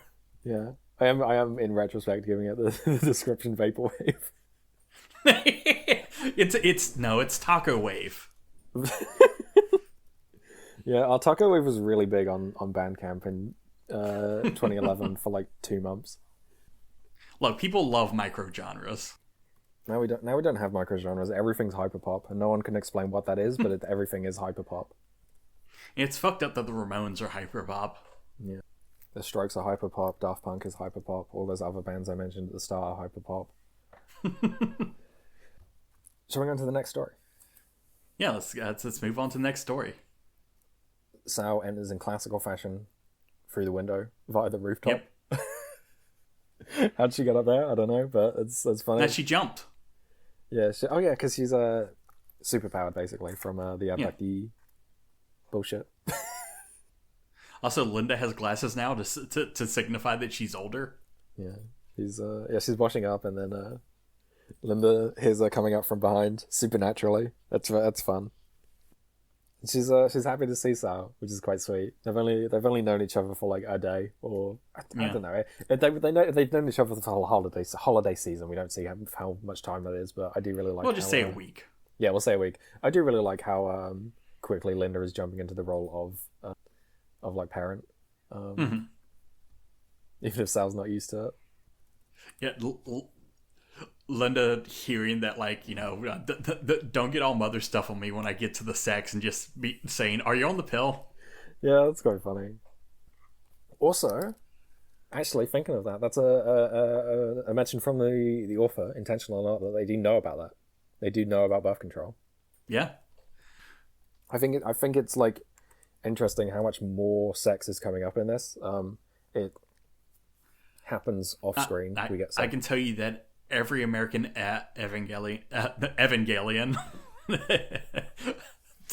knows about birth control. Mm-hmm. Most of them are against it. Yeah. Oh, absolutely. Yeah, of course. It's so... Especially those Neon Genesis Evangelions. Yeah. I'm not saying that like there's no way the author would know about this unless they've discovered some hidden secret. It's like I think it's interesting that it's even being mentioned here. Yeah, it's brought up in a neutral context. Yeah, that's the main thing, the neutrality of it. The joke here is the immediate assumption of that she should be, rather than the idea of it, or that like it's bad to be on it. Yeah, if this was a roomies, it would have been like some kind of moral lesson to be taught about birth control. Yeah. Yeah, like as I said, like sex is coming up more often. Swear words are coming up more often, including ones referring to sex, like fucking. The pillars come up on other like birth control stuff. I don't know. I think the pushing here in terms of what the author is like wanting to explore with this comic is worth noting. That the repression that we've talked about is like slowly coming undone. Hey, are we ready for like all the flashbacks? Yeah, we get another massive long flashback. This time from Sal rather than Linda. Of what's Sal's been up to? What's up with her parents, etc. Do you enjoy the flashback paneling of the wiggled dream bubble? Yeah, we mentioned this like last time of the way that this is depicted is with bubbles on like the sides of it, to learning it like a thought bubble, or the sort of Vaseline smearing that happens when you go into a flashback. It's like cleverly like artistically done in order to communicate this is a flashback panel versus this is a character contemporaneously explaining something. We do, as the author jokes, we do reach flashback panel critical mass, where at one point the comic becomes entirely flashbacks of different scenes. Yeah. And we also get an unfinished script that's just in here now. Yeah. Why was it unfinished? Because you didn't need it. Yeah. She goes to another school, which is, I believe, the school where she meets Danny. Yeah. Trying to remember every character's fucking name. And Joe and Mary. Yeah, this is the school where most of the rest of the roomies cast are at before they go on to being. We get some LaPorte High School. Sorry? LaPorte High School. That's it. Thank you. We get some fun scenes here where we're seeing conversations that happened in roomies over the phone from the other phone, with Sal talking to Danny or Joe or whoever. It's fun. I like this. It's going full circle. Also, Sal's dad is what if he shrunk down a beef and gave him a dumb mustache? Yeah, this is a little bit of like ton of whiplash to go from all the stuff with Anna and Joyce to being like, oh, like this thing. I'm amused, but I do really like this of because obviously Beef and Sal were switched. I don't know who by, but it happened. Sal's parents are Beef's parents, and so they just look like Beef. Yeah, because Sal's dad has the same like haircut that like Beef has, and her mother has Beef's sunglasses, which I guess are genetic. Yeah, those are genetic, or at the very least the proclivity to wear sunglasses. Maybe they've got very sensitive eyes. But yeah, her parents are telling her that she's gonna have to move again, and she's finally settled down, has a boy she likes, really doesn't want to go. And her parents are told to move by a mysterious man in black. Yeah. Whoever he is. Yeah. And I use the term man in black not just because he is, dressed like the cartoon-like version of that, where he's completely silhouetted and has got like a wide brim hat, but because he is at one point described in dialogue as a man in black, which I think is interesting. Presumably that's some kind of like secret group within Semi, because they do also, despite being silhouetted, does have a like strip across his middle, which is, I assume, the semi-white yellow stripe. Yeah. If this was in color, it would be yellow. Yeah. Okay. So part of Semi, but still very mysterious. We don't quite know what's going on, but he is instructing Sal's family to move, and gives out ominous warnings. And also pulls a gun when Sal runs away. Yeah, I don't know what he was planning to do with that. Maybe it's got like a tranquilizer inside or something. Or maybe it's one of those non-lethal guns. Yeah, one of those non-lethal guns that like Solid Snake has. And then we get... she runs to church. I hope there's no church stuff in this. Yeah, speaking of church stuff, she runs to church where Mary is. We get a little bit more of Mary here. We see that Sal and Mary were friends. I don't know if that had been explained before, but we see a lot more of it here. Mary's a lot nicer and friendlier here, although that's about to change. Sal goes to youth group at a church. Has a little bit of an argument with Mary. Also, there's a cute little thing that like Willis says that he drew all his actual church friends from back in the day into the panel, and no, he's not going to tag any of them. Yeah, good OPSEC from Willis there. Love Sal saying like, "But screw them. I'm sick of being who I am, who I'm not. Not that you'd understand." And Mary's just like, "Of course not. I would never understand repression." Yeah, God, I do really wonder what's going on with Mary right now, because a lot has to have happened to her. I assume we'll see more, or maybe not ever. Maybe that'll just be something that like is completely like unresolved because we're dealing with. Yeah. You're gonna have to write your own fanfic. I'm sorry. Okay, I understand. I'm writing it right now. I'm writing it in the middle of this talking. But yeah, she leaves church, which the author she leaves church, which the author notes here of let's ignore panel 2's worst drawing of Mary ever, and contemplate the possible subtext involved in the protagonist of this story getting up and leaving my church because it no longer fits her anymore. Back then, I was a little afraid to put this comic up, thinking I'd get worried phone calls, but I either overestimated the attention my family dedicates to my dumb old webcomics, buried the subtext too deep, or both. But yeah, they are intentionally or not literalizing something they just actually did. Yeah. The comic of just like leaving their church. For Sal, it's reasons to the author's own reasons, but it is nonetheless something that happens. She does go out those doors. Yeah, and the man in black and there is with this gun, and then Sal just says, "Stop it!" Grabs the gun, gets choked, kicks him, and steals his hat. Yeah, pretty effortlessly defeated by Sal here. I suppose because Sal has got those alien powers. Then just take his fucking hat. Yeah, and then we get a black and white Sunday strip. Yeah, because you see it's in the past and also it's emotional. Yeah, to emphasize the pastness. It's in black and white and sepia tone. Alternating. And Sal just raises every single death flag she can for her parents. She really does. Yeah. And for herself. She goes to see her parents who are quite upset with her, but they get her in the back of the truck and they go to drive off. Yeah, a truck that looks like it's about to go to California to because there's too much dust on all the plants. Yeah.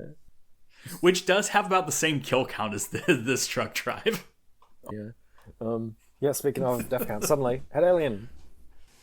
Oh no! And he's got his dumb little flying scooter thing. Yeah, he's in his dumb little hover car. He's blasting the truck with lasers, and he sends it careening off the road and flips it over, and then taunts Sal. Also, he had pre-made an imply within a placard.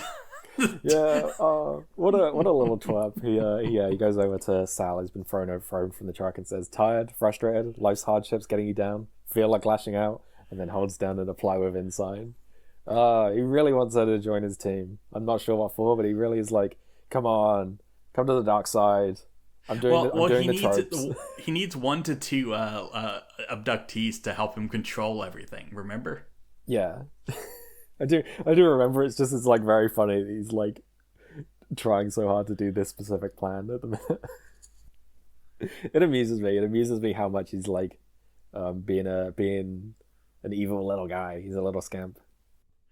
Yeah, that's why he's great. He might be evil, but he can't resist a bit.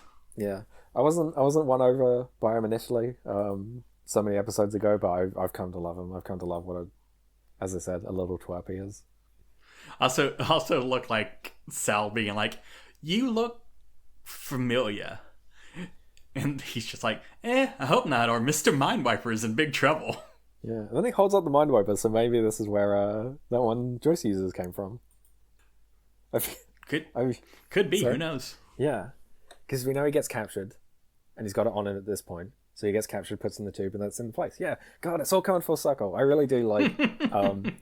We'll see more of this in a bit, like the way that like everything gets like set up for later on in this flashback. But for now, God, where are we? Head Alien's is threatening her parents. Now that it hasn't worked so well, it's like, okay, come with me, and your parents get to live, and you get to escape your parents. Mm. And Sal's like, no, I don't follow anyone. Mm. And he was not bluffing. Yeah, he does just straight up blow up that fucking truck. Well, she does set him up. She does say, "See if I care." Yeah, I suppose not expecting him to go this fucking far. Yeah, he's just a funny little guy. She forgot that he does not resist a bit. Yeah, you set him up. Yeah, that's what like works about like him to me is that like he'll do like a funny little gag and then he'll just like straight up like kill someone, or in this case kills two people because Sal's parents pretty gruesomely, in fact. Yeah, there's a skull just bouncing out. Yeah, Sal turns back in horror to see the truck exploded, and then one of the skulls of like one of the parents like bounces near her. Grisly fucking stuff. Mm-hmm. Also, he made sure to record on tape the "See if I care." Yeah, to really taunt her again. Like back to the bits. He's funny, and then he's eating, and he's actually properly evil, and then he's funny again. It's great. And he's so devious. Yeah. And then he goes into mind wipers. Like, this didn't work. Time to start with a fresh slate. Yeah, he's really bad at the planning stuff. Maybe he should should think about this a little bit more. But he gets in the middle of trying to do this. Man in Black comes back, and manages to hold him down long enough for Sal to run away. Sal does also just toss the entire like hover car at both of them. Oh yeah, she throws that, and she's surprised at her strength. This is where she's sort of like first realizing doesn't fully realize it yet, but is like aware of the strength that's been given to her during whatever procedure happened with the. Yeah. But she doesn't we find out the backstory. We find out the backstory to her iconic coat. Yeah, she picks up the coat from the wreckage. That's her iconic jacket. And it's her mom's. Yeah. Or her ma's. Her ma. Yeah, heavy stuff. It's how am I trying to say this? It's not hitting as heavy as like some of the early stuff with like Joyce, in part because we already knew this happened, and I'm like, oh no, they're dead, and in part because this is much more like dramatic like story stuff of like the characters are dead, whereas previously it was dealing with like mental like stuff that's like I don't know how to phrase what I'm trying to say. Do you understand? Yeah, this is a lot of like externalized horror instead of internalized horror.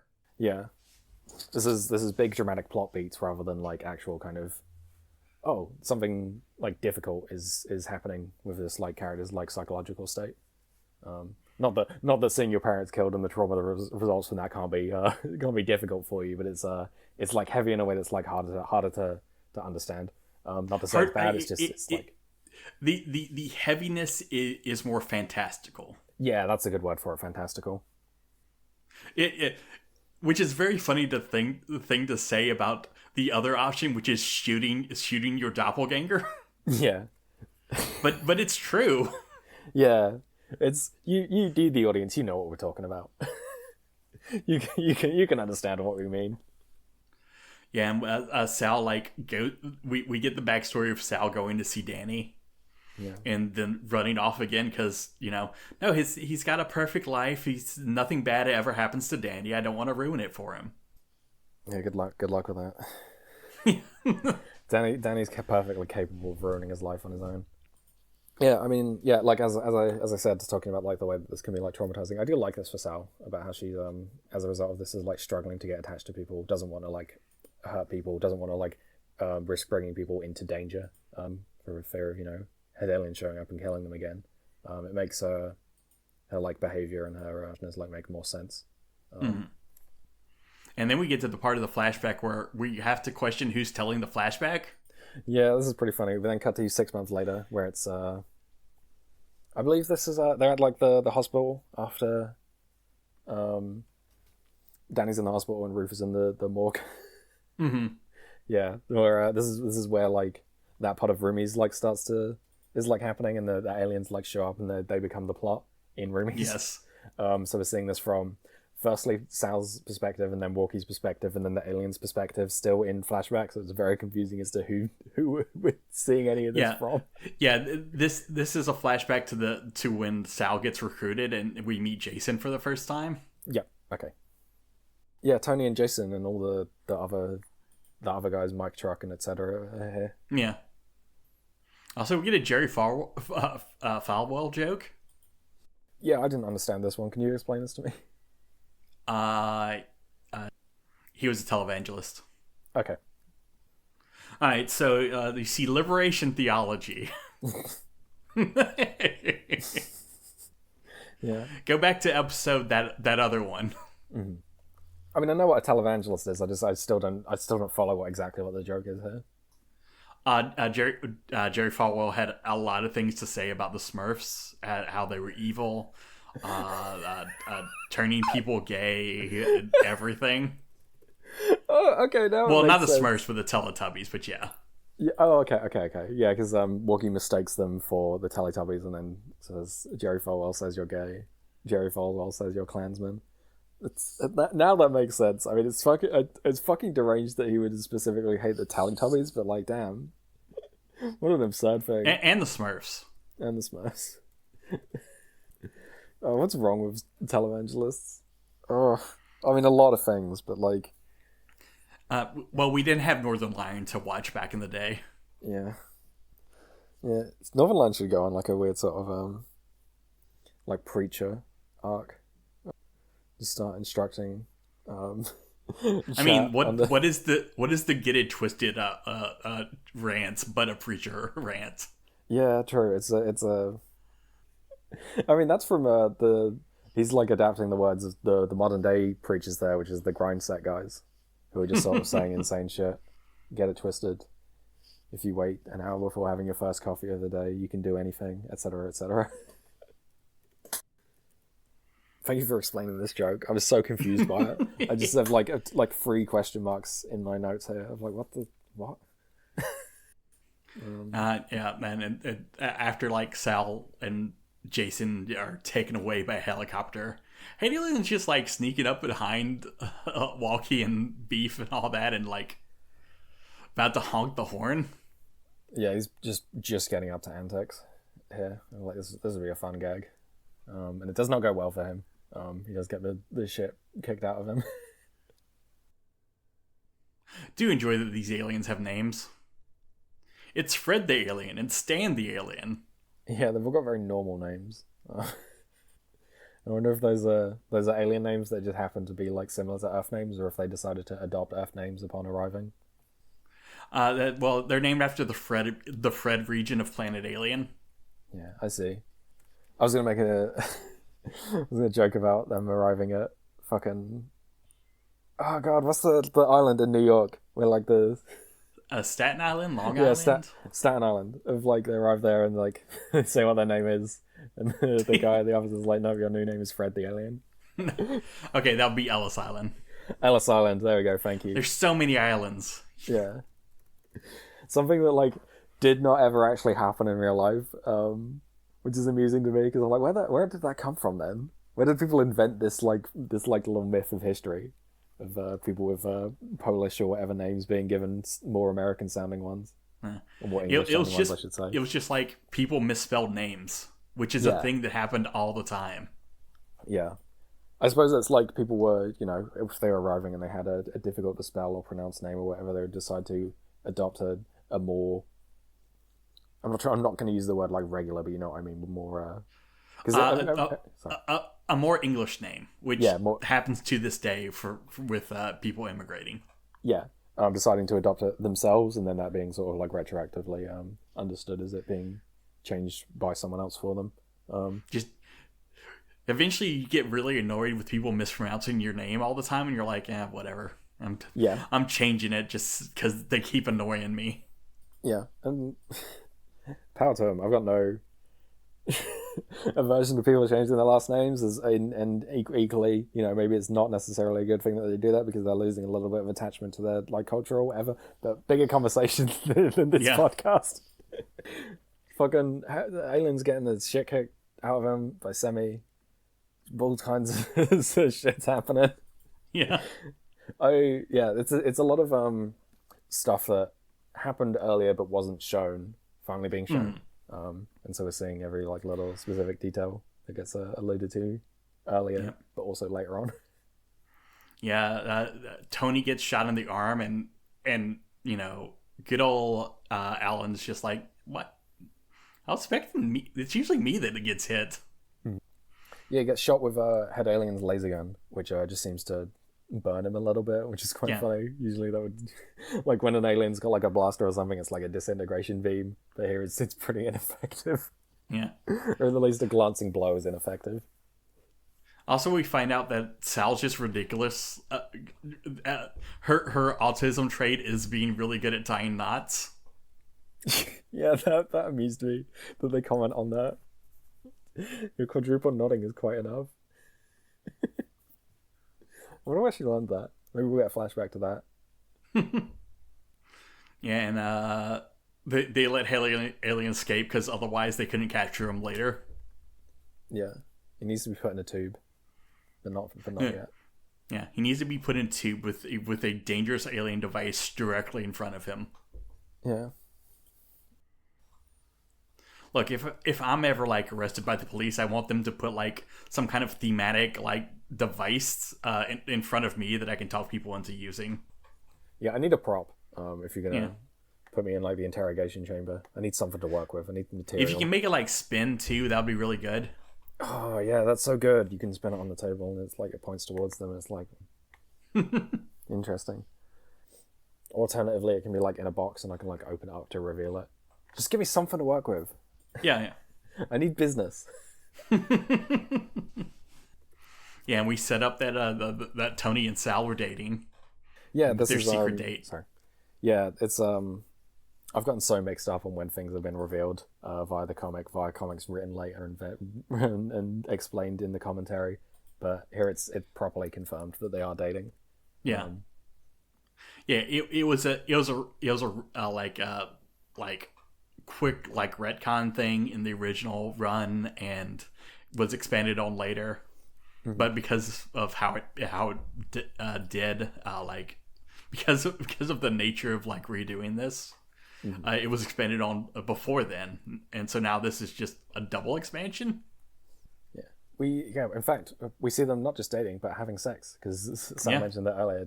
Don't get all mothery on her when she mentioned the sex part. They were like a proper couple. They were doing marital hanky panky. Yeah, in secret. Yeah, they seem quite in love with each other. I don't know much about Tony as a person. I don't know. I don't know. Maybe we'll find out more about this relationship, but for now, it exists mainly so that Sal can have trauma over having. Or thinking she had to kill Tony when she didn't actually have to. Yeah, she mentions having some kind of secret revealed to her by Tony. His story was awful, inconceivable, and disgusting, and why I had to kill him when so now I carry both our burdens on an ever-growing list. I don't know what the secret is. Yeah, well, it's okay. I'm sure Linda doesn't already know it. Yeah, the author mentions here that it's very possible that Linda already knows it. It's not like she can read ahead. But yeah, we get a quick recap of everything that's happened up till now from Sal's point of view. Yeah. And Willis says, I was raised Protestant, so I have no idea how I got so Catholic. Yeah. The fact is, inside of us is always a little Catholic voice. True, actually. I think. I don't know. It's hard for me to tell. I don't know much. I don't know enough about Catholicism to know if the voice that's talking to me is Catholic or if it's like something else. Somehow yours is Chinese. Yeah. I didn't expect it to be Chinese. It's fine. I'm just. I had to set you up for it. Thank you. I do have that head alien streak. Yeah.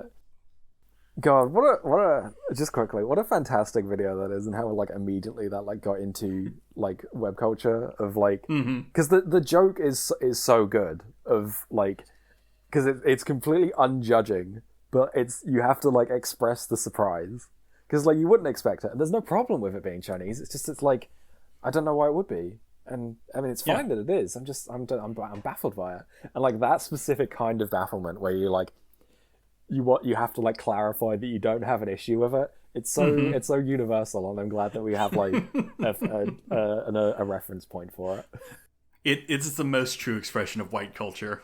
Yeah. And just anyway, back to the comics, just to close it up a bit. Linda says that it sounds like you've been through a lot. And Sal, still down on herself, says nothing she didn't deserve. And Linda, tries to tell her she needs to let go. Let go of what exactly? It's not. Mm-hmm. It's not said, but she says that. Sorry, I will read this because I'm talking around it, which is Linda says to her, "You have to stop punishing yourself. I know what happens when you put all your mental eggs in one basket." And Sal replies, "You go crazy." And then Sal says, "That's exactly what I'm preventing. I choose my beliefs and I stick to them. Learn from your mistakes." In the commentary here, the author repeats Linda's line, "Stop punishing yourself. Stop punishing yourself. Stop punishing yourself. Stop punishing yourself. Stop punishing yourself." I'm not quite sure what they're saying. I know they're talking to themselves. Also, let me say that in a slightly different tone of voice. Yeah. Stop punishing yourself. Stop punishing yourself. Stop punishing yourself. Okay, it's taunting to Sal. Okay, because I throughout this section I've been thinking about like the author like addressing like their own like issues via the art here, and was like thinking, is this comic them talking to themselves and like saying these things and refusing to listen to their own advice?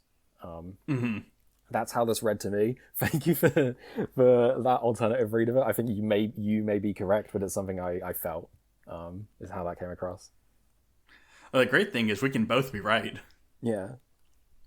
And that ends that ends it for this week. As far as like that's the end of the story. That's this section of It's Walky. There were some goofs with the Melonpool gang. There was some of Joyce struggling with herself, and a lot of history from Sal as to why she's like this and why she is the way she is, and maybe how she'll what she's going to have to do to get over this. There were some good head alien bits. Yeah, past and present. And we had both flavors of religious, Protestant and Catholic. Yeah, only a little bit of Catholic, just a taste. Mostly it's just Protestant. A spice. Yeah. Well, you see, Catholic's so exotic. It's from the distant land of Italy. Yeah. Who knows what they're getting up to there? This is this section. I really liked it. I think this very serious stuff it's dealing with is like really interesting. As I said, it's not perfect, but it is all interesting, and it's all like very captivating to me specifically. I think structurally I was enjoying this quite a lot. Just it's very easy to, in a flashback, people are like, here's how this thing got set up, here's how this thing got set up, but nonetheless it came across as clever to me. I think the author is getting better at like structuring their story, and also setting up mysteries for the future to be paid off. Like, what's the deal with the Russians? How's Sal going to get over this? What's Tony's secret? What's going to happen with Joyce? Etc. Etc. Etc. There's so many. There's a lot of things that I'm like balancing now, whereas there weren't before. Yeah, we went from your lowest low on this comic to your highest high. Yeah. The last two episodes you were very much like, look, it's interesting, but man.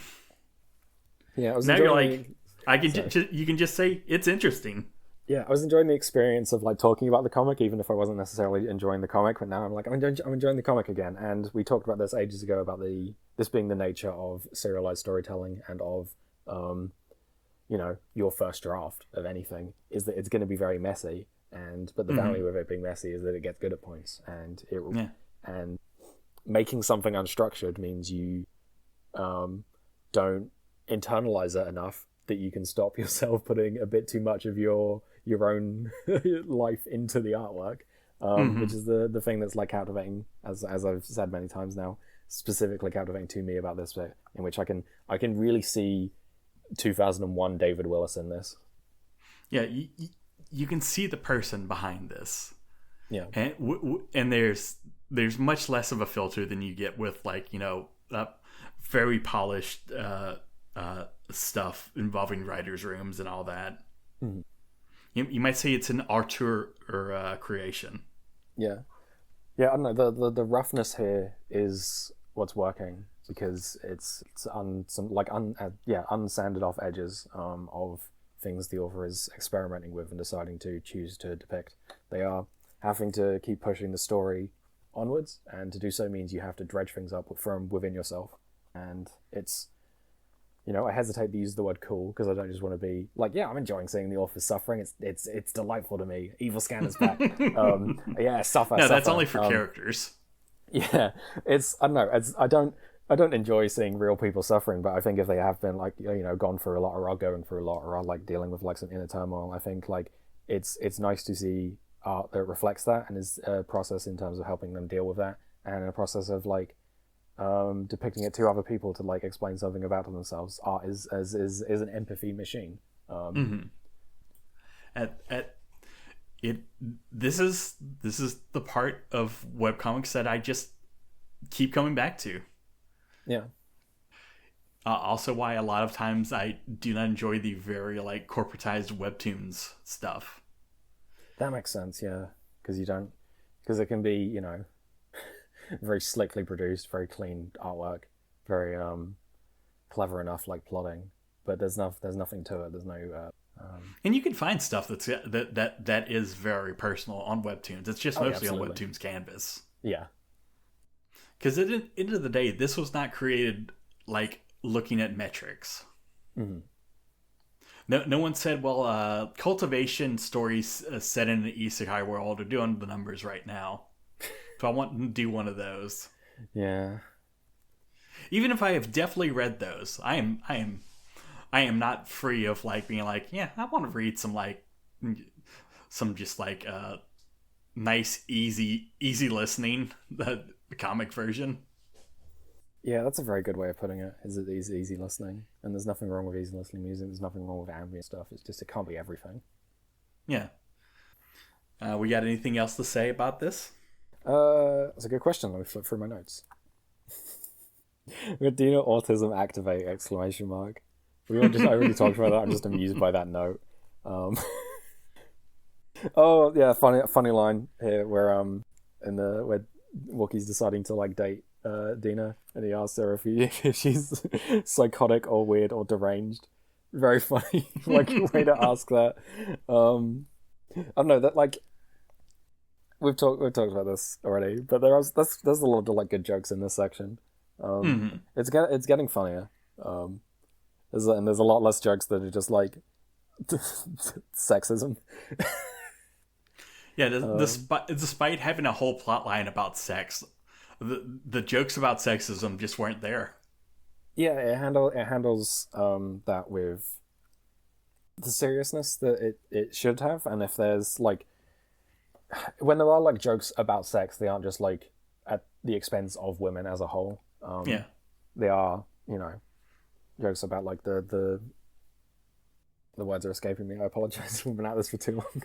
Yeah, it's just jokes about Mike being an asshole. Yeah, jokes about Mike being an asshole, or like the joke about like the woman like asking Jason if he's James Bond. That's funny because it's not like a joke at the expense of women. There, it's a joke about like the nature of like that scenario. It's funny. It's funny stuff.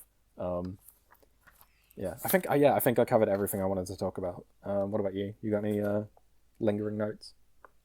No, I think I covered everything. Got to get all my ideas of Anti-Joyce out for the moment. I am sure I'll have more ideas on Anti-Joyce. Interesting. And Anti-Scanner, the most evil person. Yeah, I hope we see more of them. We need more evilness on this podcast. We've been too nice.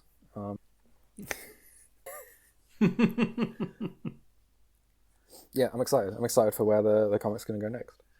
Well, we'll get Anti-Scanner back next time we watch a movie. Yeah, or just some fucking dog shit, or Attack of the Clones, or Predator Badlands, and we'll do an episode of the pod being like, yeah, man, this movie fucking sucks, doesn't it? Is there anything else we want to say, or shall we quickly do recommendations? Yeah, let's go through recommendations. You got anything? I do have something. Because I recommended last week, I recommended Remy Boydell's and Michelle Perez's The Pervert. I'm going to recommend Remy Boydell's other graphic novel from Image, 920 London. Or 920 London? I don't know why it's called that. It's in London in 2005 and is about a sort of failing romance between an emo kid and a scene kid. It's very 2005. It's a like really like wonderful little like flashback to that time, and what the like sort of alternative like culture was like. It is about a like lesbian like relationship of whom like one of them like is transgender, and the other one isn't. And it's about this relationship that is like clearly like sort of coming to an end, but not for like a specific kind of major event. It's just like they're struggling to like deal with each other. It's quite sad. It's quite funny. It's I don't know. It's like wonderful. It's a lot less grim than The Pervert is. It's still quite sad at times, but it is much more. It's much lighter in terms of its like subject matter. Even if it is also dealing with like a like predicted but like doesn't happen in the thing like end of the world. A lot happens in it. It's great. I do love it. The audience may very well have seen panels from this posted out of context, or the characters from it like drawn with like fan art, because they are this is like quite popular. I think this is more popular than The Pervert just because it's, you know, full of like all the like good My Chemical Romance aesthetics, and so people love it. But there's like a specific like panel of one of the characters like getting high off of like Sharpie fumes, and one of them says these Sharpie fumes are so intense that I'm going to get brain damage and cum. And I've seen that like printed out as like a sticker in real life. So if you want that kind of like quite like vulgar humor with quite you know, like Doomed Yuri. If you want Doomed Yuri with MCR aesthetics, read 920 London. It's fantastic. All right, and have I done the Pride of Baghdad in this? I don't think you have. I'm searching Pride in the link in the stream of link dumps. So recommend. What's the Pride of Baghdad? Okay, so it is set during the American bombing of Iraq in 2003. If you have heard of it, you've most likely just seen the image of the giraffe head exploding. Yeah, you told me about this, and this is where I found out where that's from. But yeah, I feel bad laughing about it. But yeah, the it's a fictionalized account of like all the animals escaping from the zoo during the bombing and the invasion, and as you might guess, it's not about good things happening to the animals. It's almost like some kind of metaphor about what happens to the civilians during the invasion. And yeah, it's it is something. It's a graphic novel, so it's not super long or anything. It's a nice, easy afternoon read that will not make you feel things. All right. Yep. I think that's it. Yeah. Thank you for listening. This was a long one. I apologize to our editor Tazrell in the future. Yeah, I think that's everything. Shall we wrap it up? Yeah, let's wrap it up. We'll be here, same RSS feed, same audio frequencies. Bye-bye. Bye. Bye to our anti-listener. Yeah, bye-bye listener. Bye-bye anti-listener. I see the future coming, but I don't know what to do with you now that you're mine. And everything's ending, we don't have the time. I must have been out of my mind, 'cause I finally have something I don't